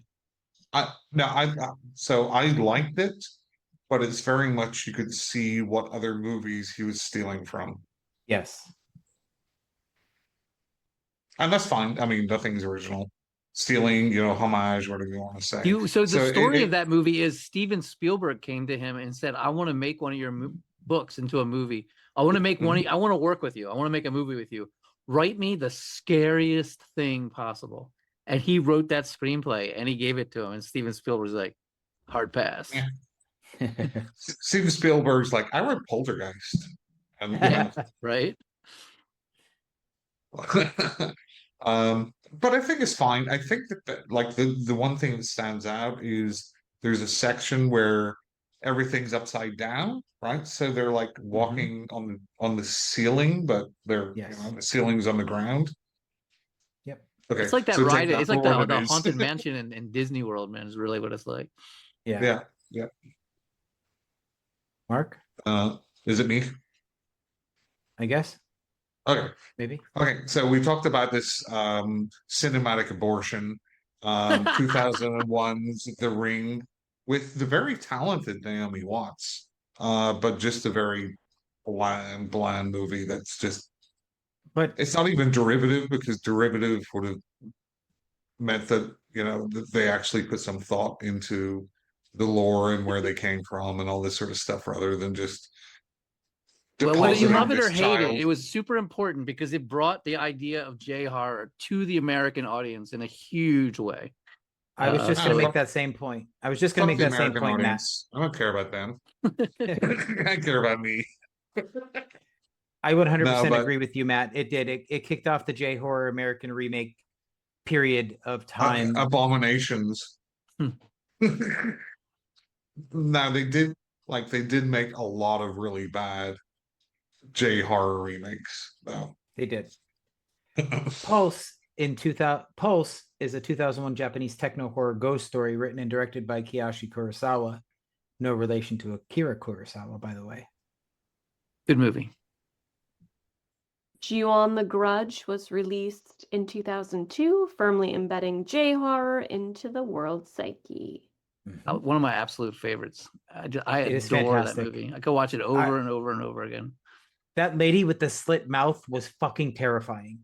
It's scary as fuck. It is. It is. Truly unsettling, scary film. Yep. I love the nihilism about it. It's like it doesn't matter what you do. Yeah. If you go into this house, you're just fucking dead. I You're fucked. mean, Mm-hmm. yeah, there's no getting out of it. Right. You might be like haunted for a little bit and scared, and then you're gonna die. Yep. Yeah. But it's just like revenge, right? It's just this. A Grudge. Me and my kid and my cat were killed in a really violent way. So fuck everyone. If you come into my house, you're gonna die. Totally. Yeah, I agree. Who wants to go next? Korea's 2003 Tale of Two Sisters, a classic which was inspired by a traditional folk tale about a sinister spirit haunting a dysfunctional family. I Big keep fan hearing of about that this one. film. I keep hearing about it, but I've never watched it. It's good, very good.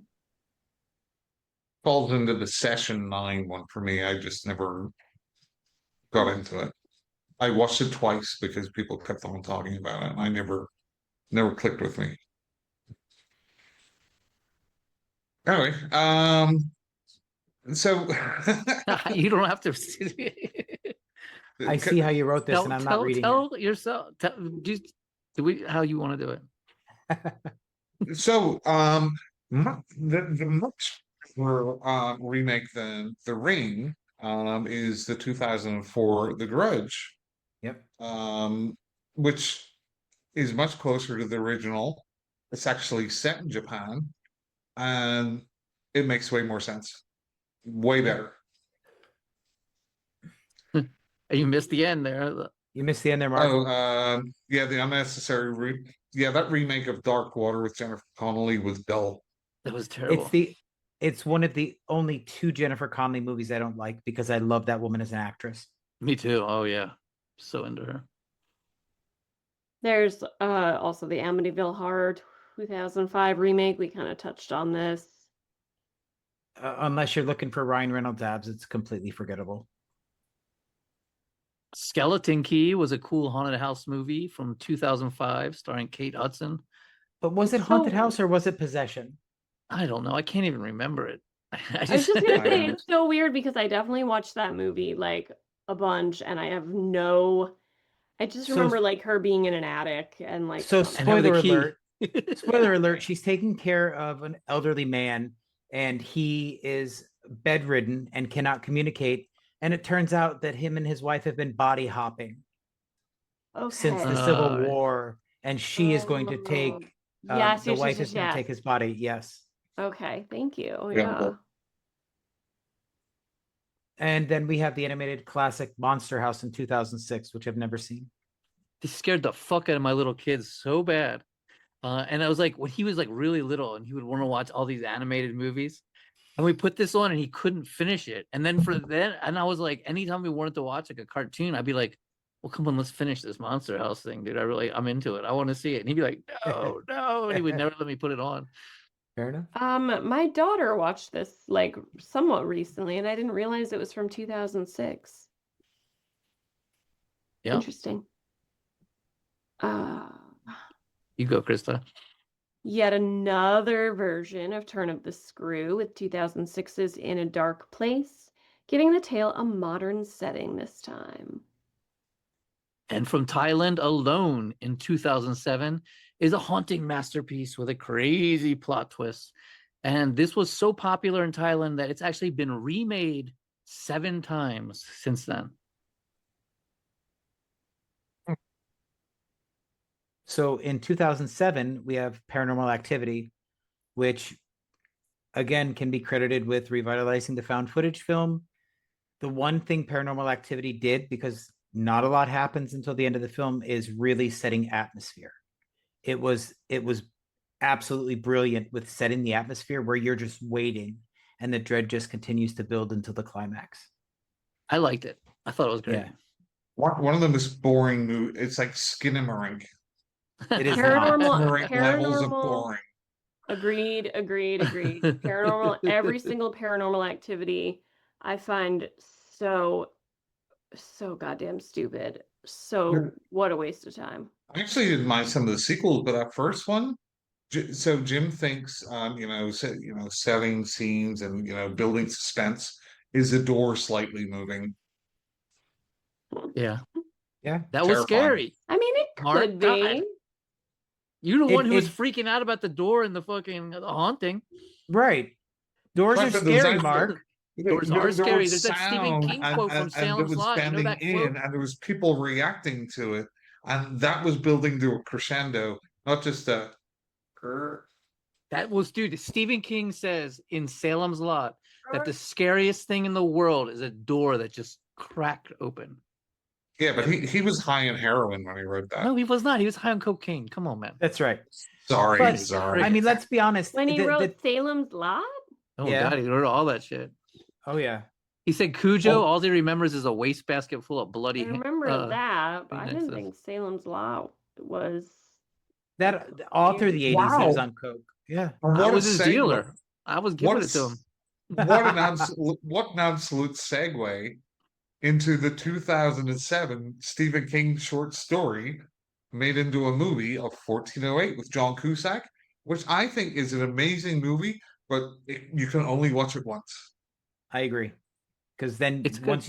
once you know what's happening, it's not the same. You ever notice John Cusack always plays the same role? It's like Yeah. John Cusack is John John Cu- Cusack Yeah. in John Cusack's 1408. He's like the Christopher Walken of Nicolas Cage's. Okay, I don't know what that means.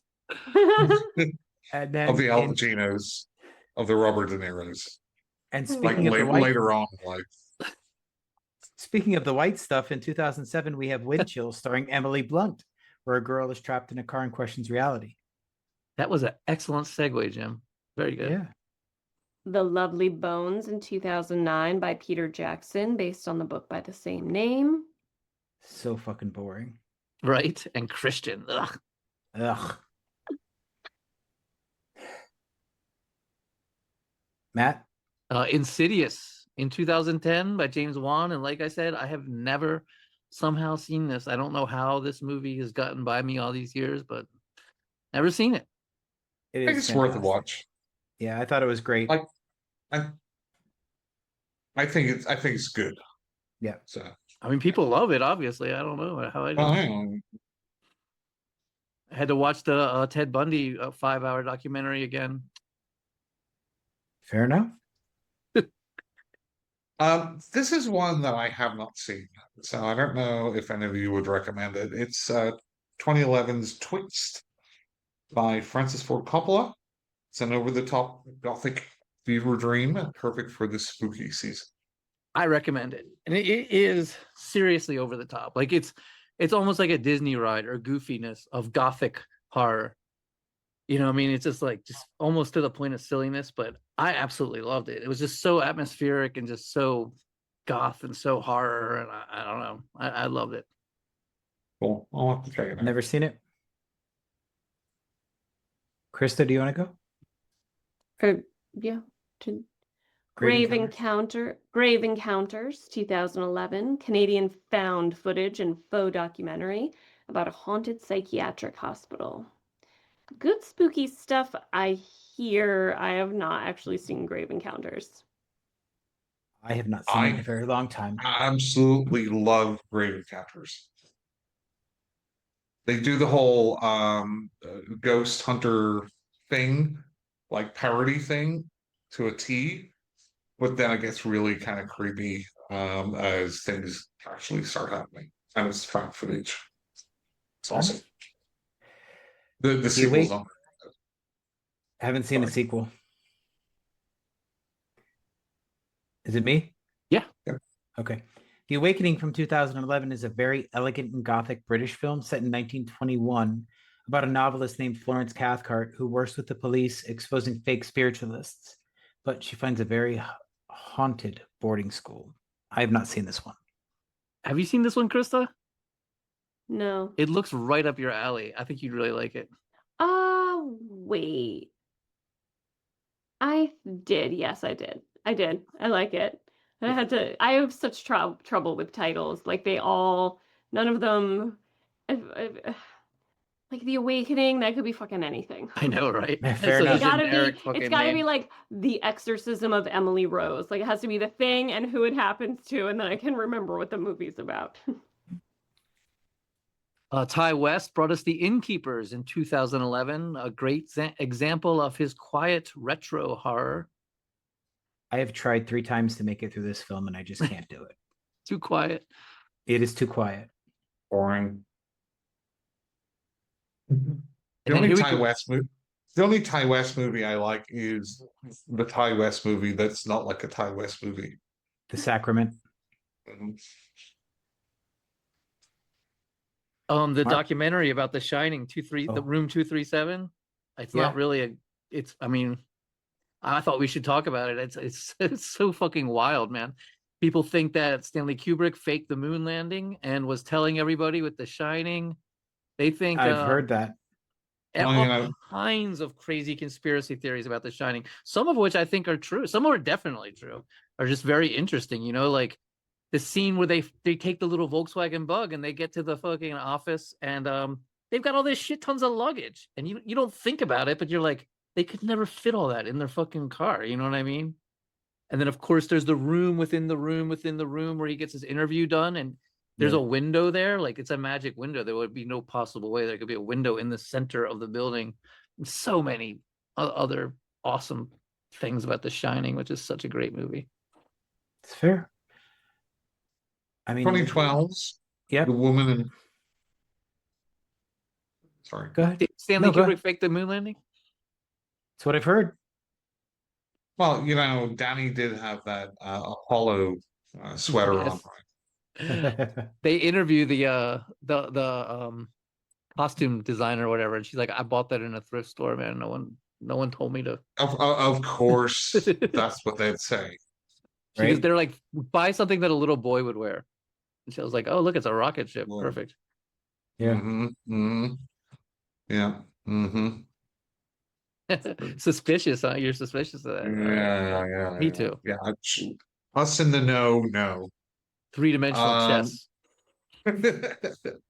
All right. In 2012, The Woman in Black came out based on the novel of the same name, where a young, recently widowed lawyer in the early 1900s travels to a remote village where he discovers that eventual ghost of a scorned woman is terrorizing locals. There's also a British made-for-TV movie from the 70s about it. Oh, cool. This was Daniel Radcliffe's first foray into horror, and he did a fantastic job. I hated this movie. I thought it was so bad. I saw it in the theater and I wanted to leave. I hated it. Fair enough. I love the dichotomy. The Conjuring, however, in 2013, the first one I love. James Wan puts Ed and Lorraine Warren in the public eye, making them superheroes, giving them their own universe. But I mean, the first one is a very effective horror film. There are some genuinely, like, freak you the F out scenes in that film. And then they're all downhill from there. There were, however, I have the same problem with this that you had with the Haunting remake. I did not like Lily Taylor in this film. Oh, no? Is Lily No. Taylor the same? Isn't it the same She's the woman? mom. Yeah, she's the mom. Yeah. See, I thought I loved her in The Conjuring, and I hated her in the Haunting of Hill House movie. We're polar opposites. Yeah. I like The Conjuring, but I hate the Warrens. So Yeah, I hate the one. And like me and Krista covered the actual real case in The Conjuring, and it is just this is absolute made up crap. It's like they just like has no basis in reality whatsoever. And this poor woman, like this from the 1800s. Bathsheba Sherman. Yeah, Bathsheba Sherman. She's been made into this witch. She'd never even been to that house. She wasn't a witch. She had nothing to. They just saw the name. She was literally at the Historical Society and saw the name and was like, "This is a scary name." It was like, let's make a ghost story about her. You know what I mean? But a It's lot of Warren it is. for you.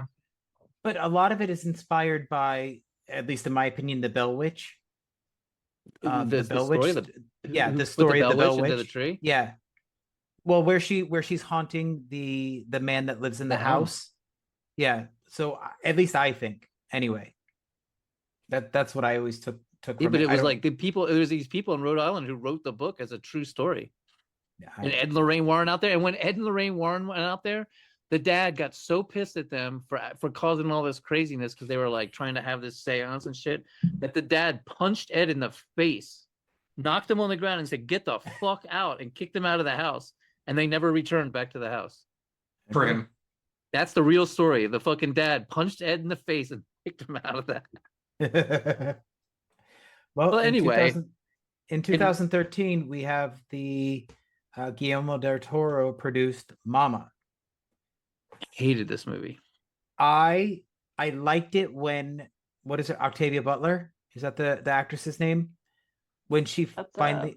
Oh wait, are we Rainer. talking about the? No, we're talking about the ghost movie. Sorry, different movie. I Oh, love yeah, this movie. I loved Mama. I thought it was great. You did? This is about the little girls in the woods, right? Yes, this is about the little Yeah. girls in the woods. I did. I thought this was a good movie. Not I great, hated but it. it was a good movie. You guys see it? No? I have not seen it. I thought it was like fine. It It's one of was, those. I can't Sorry, go remember. ahead. No, I'm just making rambly comments about it. Like it was, I don't know. I can't really remember if I like hated it or just it was fine. So I think I don't know. It I was don't the think it, worst plot holes. Like the script was so bad. yeah, In I my remember opinion. like the scenes. I think I like liked it when it was in the woods a little bit, just because it was like creepy. And then when they get back to the house and it's like they're with Jessica Chastain, right? Like I don't know, it just kind of didn't do it. Fair enough. 2013's Odd Thomas, Steven Sommers film based on the Dean Koontz book. A huge financial disaster, but as a cult following. And I think this is really, really good. I really I enjoyed it. think it was a fantastic adaptation of the source material. They did a great job with this film. Odd Thomas is actually a series of books, and I think they did a fantastic job getting it tonally correct. And Anton Yelchin did a great job in the film. The funny story about Odd Thomas, the book, I used to be a huge Dean Koontz fan. And then I read Odd Thomas and I literally finished a chapter and threw the book across the room and was like, nope. And then never really read another Dean Koontz book because I just felt like it was such a violent like turn away from the originality and like the storytelling of his like early stuff. It was so contrived and every chapter landed on this like huge like goosebumps-esque cliffhangery, like it's just I felt very commercial and just like not Dean Koontz to me. See, we're again polar opposites. That's everything I loved about it, because the last Dean Koontz book I read before Odd Thomas was Cold Fire, and I literally threw it out of a moving car. I don't think I read Cold Fire, but like I love like Watchers and Yes. Whispers and Yep.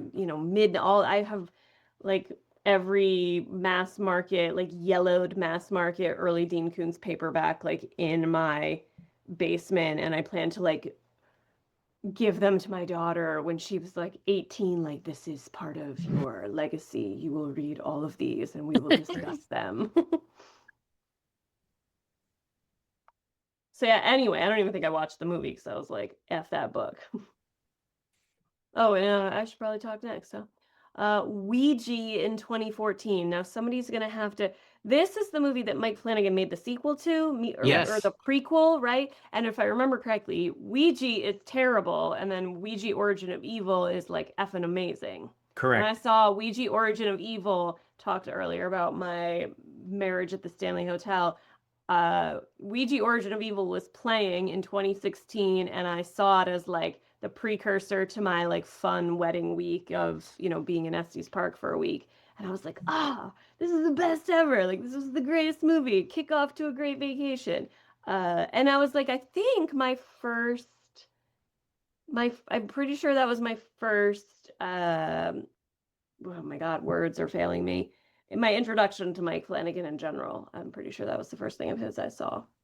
That's fair.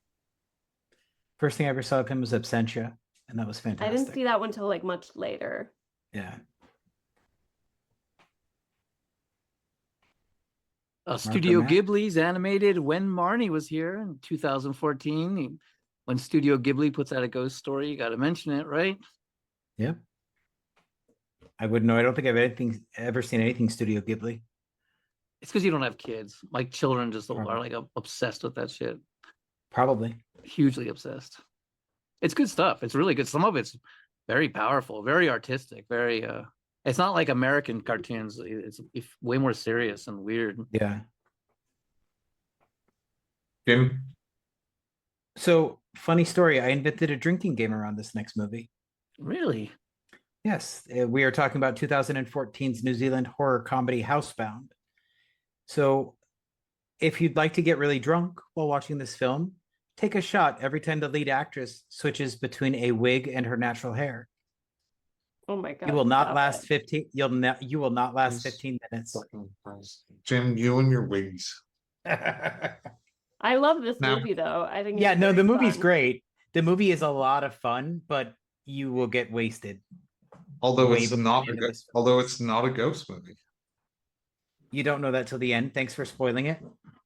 Oh, But the even if it's like 2014. hinted at, even if you think you're It- watching a ghost movie, Yeah, you know what I mean? That's like, That's They- ghostly you- enough. yeah. That's right. yeah. No, they. I mean, it's still so that's- technically a ghost movie. It's like Scooby Doo's not a ghost show because the ghosts aren't real, but it's a ghost show. It's like nothing but ghosts. So that's the framing, right? That they're setting it up like it's a ghost, right? Right. And they also they copied this kind of template for The Boy. You've seen The Boy. They did. Mm. But Housebound is way funnier, way more engaging, way better. I think it's great. I think it's great. Technically not a ghost movie. But Krista, But I next can time see- you watch it, do it with alcohol. Tell me how She you doesn't feel. drink. Oh, Oh. okay. Then that's your assignment. Then Matthew, you'll have to tell me how you do. Could probably do that Now- sometime. Now a modern classic. We Are Still Here, 2015. This is really like the Barbara Crampton Renaissance, one of her Renaissance movies. And this is fantastic. This is like a Fulci movie. Larry Fessenden's in it. He's great.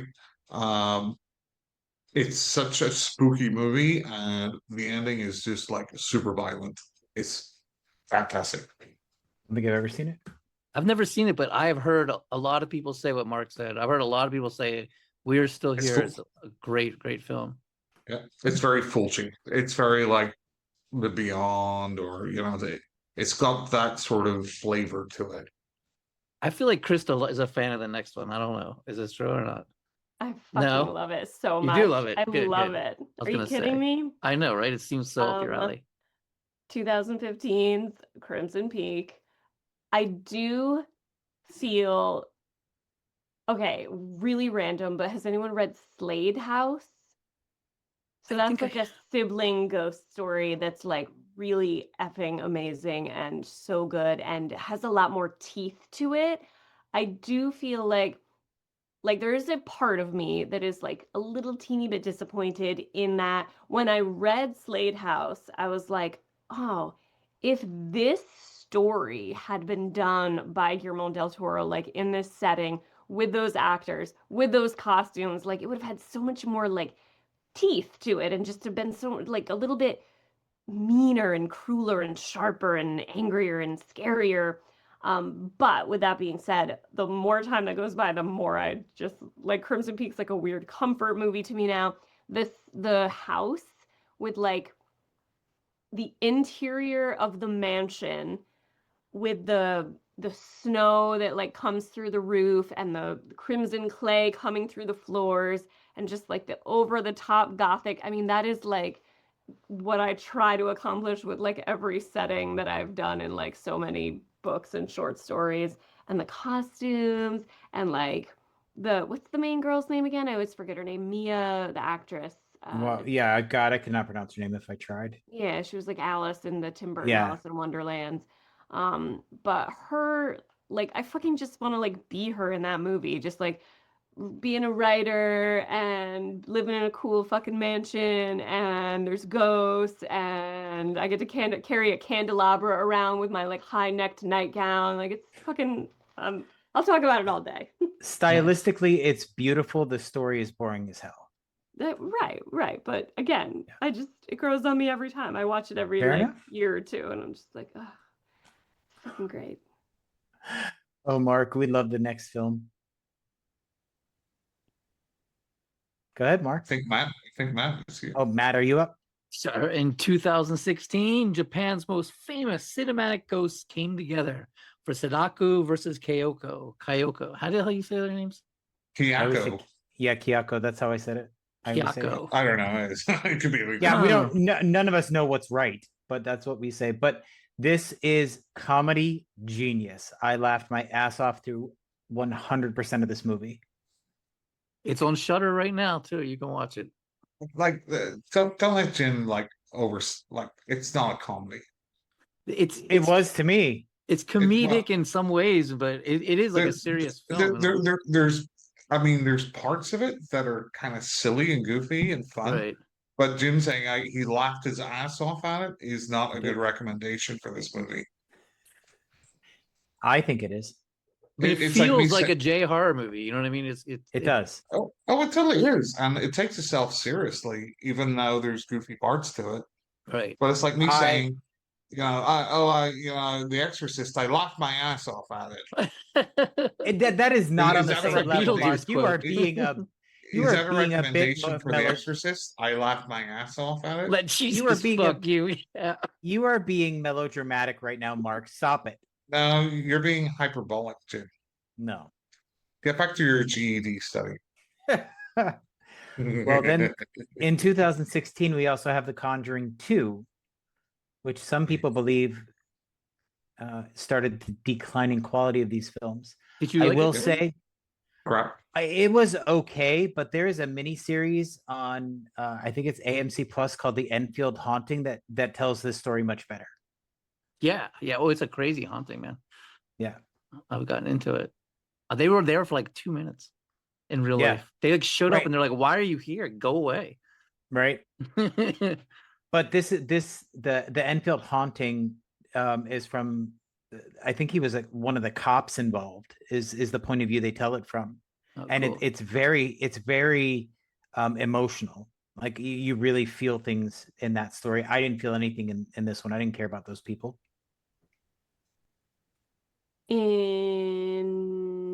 We don't have a year for this one.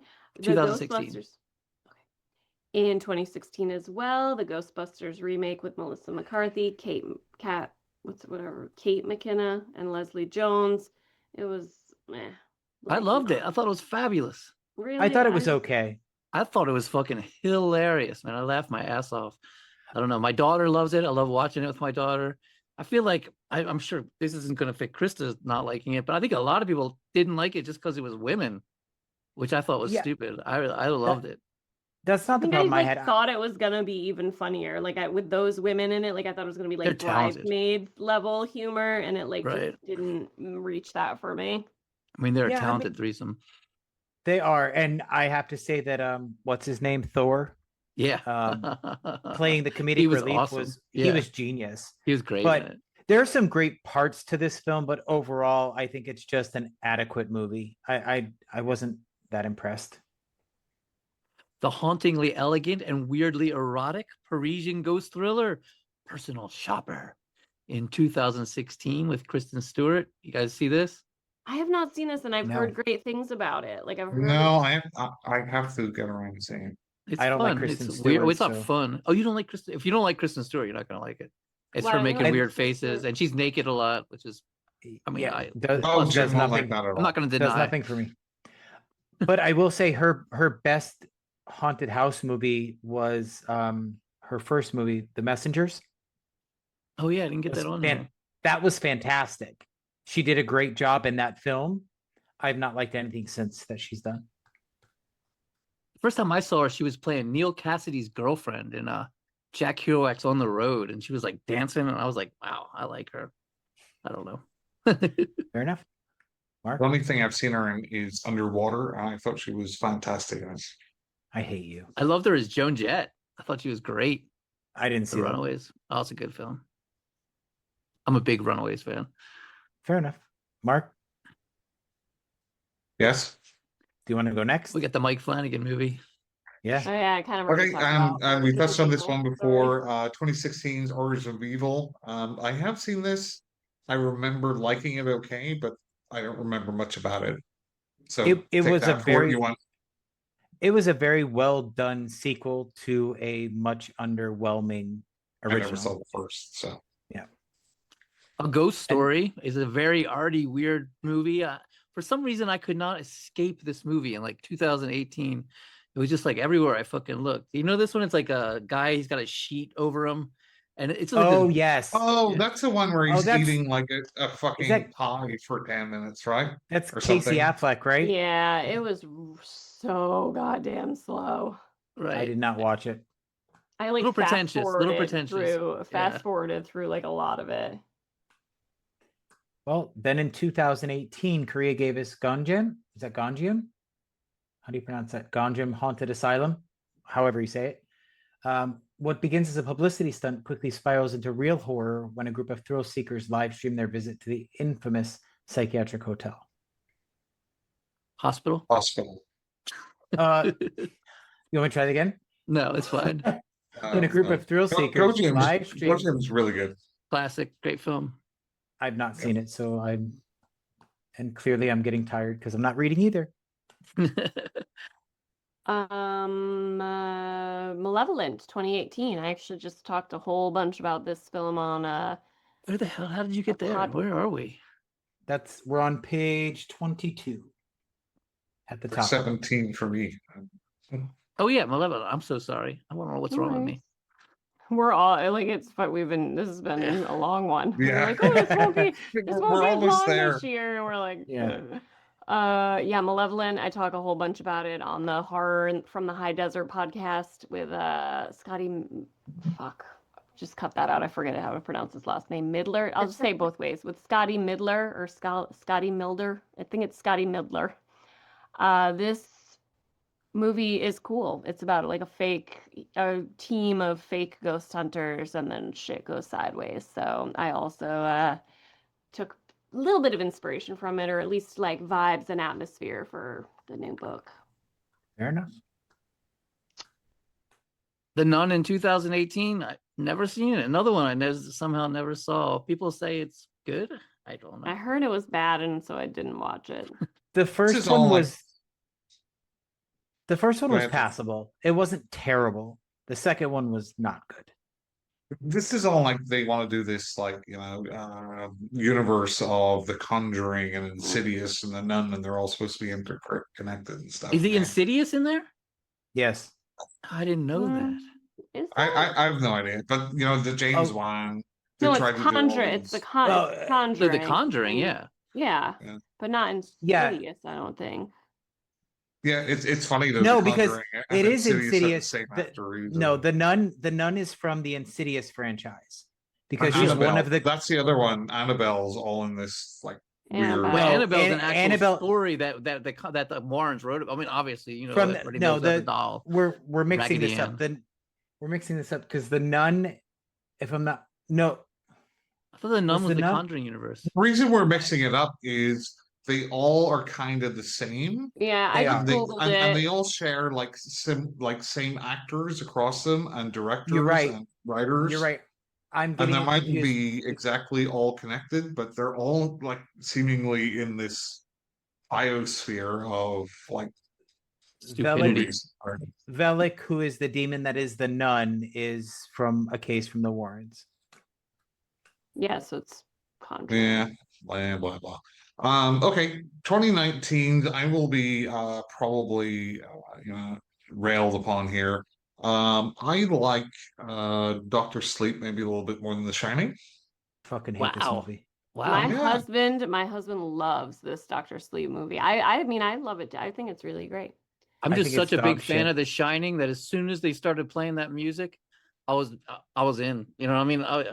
I liked it. Hated it. Because it was a direct sequel to the Kubrick movie. So Hated I it. didn't like the book. I'm going to be honest. I didn't like the book that much. See, I love the loved book. the movie.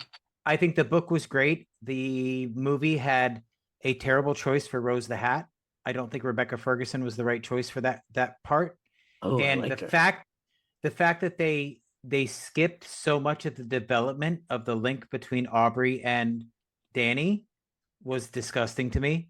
And the fact that they used the ending of the original The Shining for the ending of Doctor Sleep pissed me off to no end. See, I like that. Oh, I don't like know it what- even more. I like it even more now.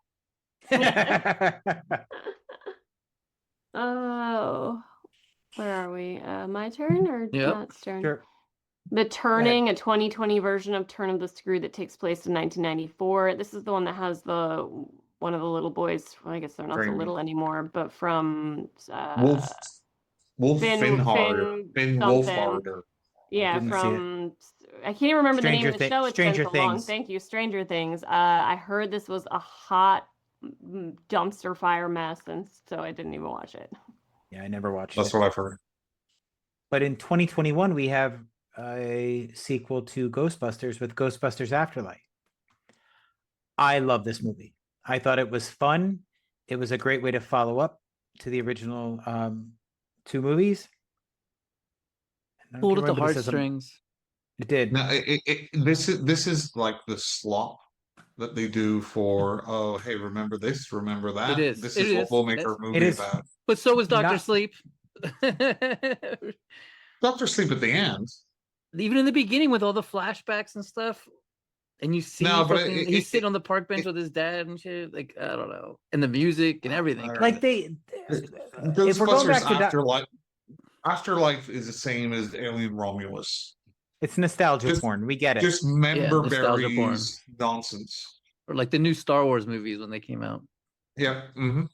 which I loved, and it was like that. It was nostalgia porn, and it, it got me off. I was like, "Yay, there's Princess Exactly. Leia, awesome!" Yeah, it helped me shoot my load. I'm happy. Yes, exactly. Black Phone in 2021, based on the Joe Hill short story starring Ethan Hawke. Fucking love this movie, man. I agree. One of my favorite modern fucking horrors. There's a sequel coming out. When that kid Is broke this his the foot, ghost broke his movie? leg. Yes. Yeah, I don't Yes. remember. I- I forget.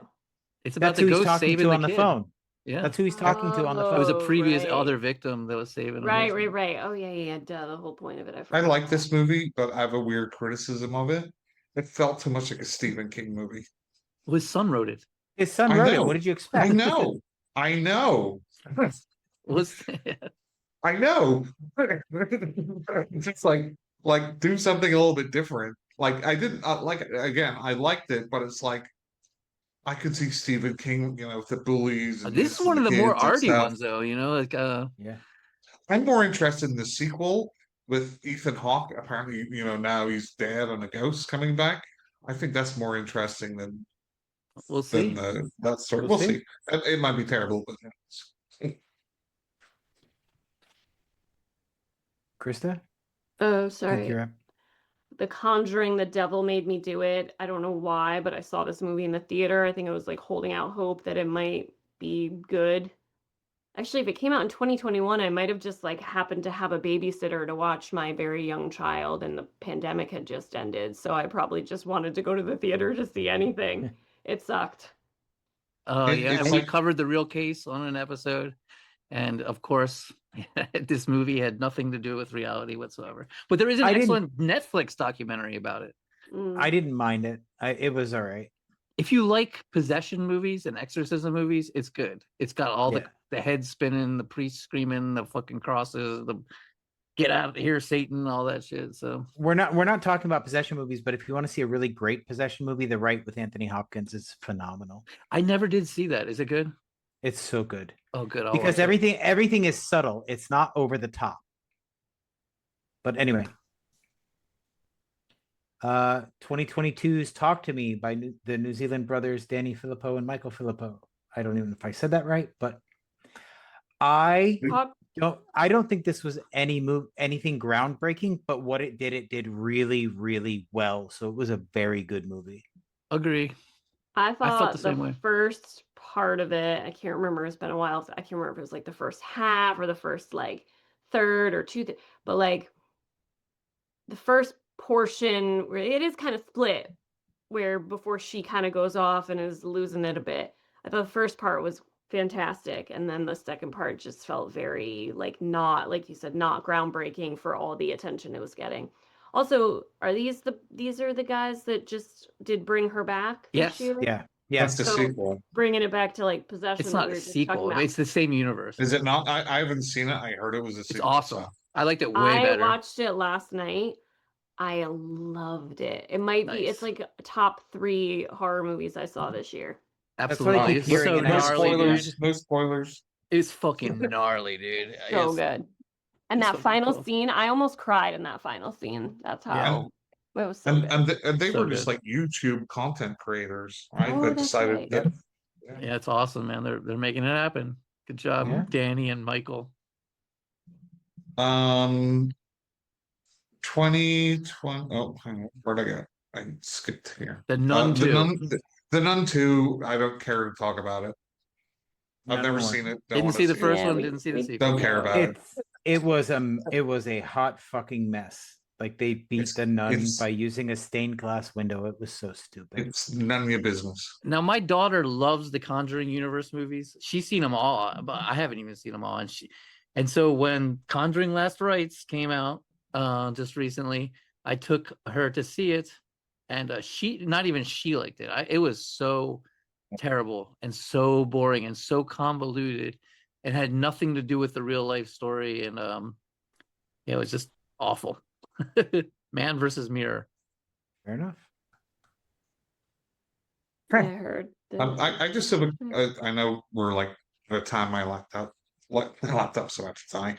Real quick, do you believe in ghosts? Yes or no? Krista? No.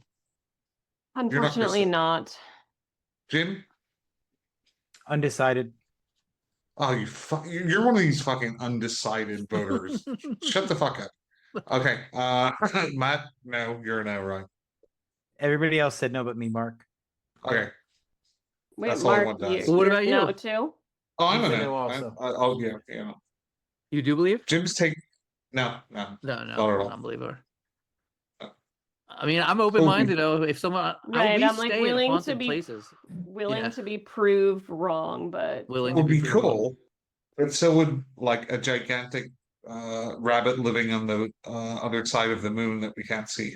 But would it be cool if it's not a residual haunting, but an actual like your soul was stuck in some place and forced to repeat the same bullshit you did for hundreds of years? I mean, that does not sound cool. That sounds like a real bummer. Well, I mean, that's I think one that's type the of- point, though, isn't it? I think that's one type of ghost. I think Right, that that's- just the idea of ghosts is an Residual afterlife. ghost makes sense to me. I can see that. Like the energy, they say the energy will go into like the rocks or the floorboards and like hold on to it.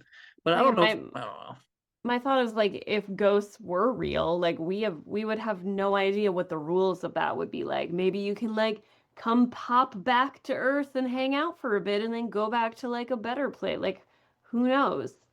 Who knows? Only on never Halloween, know. like in American Horror Story. We should have talked about that too. That's a great one. I really loved American is. Horror Story. I like the first 5 seasons. Yeah, I don't even know it. There's so many of those now. All right. Well, as I'm yawning, we should probably wrap up. Hey, At least baby. haunted by a ghost right now that's telling me to go to bed, and it's the ghost of my angry self in the morning. Thank you so much, Mark and Jim from Horror Movies and Shit podcast for joining us. And did we miss anything that you feel should be on the list? Let us know in the comments or social media. Thank you so much for listening. Thanks so much, Jim and Mark. Love you guys. Love you too, buddy. Y'all, Thanks for having appreciate us. Thank you. thanks for putting up with Jim. Yeah.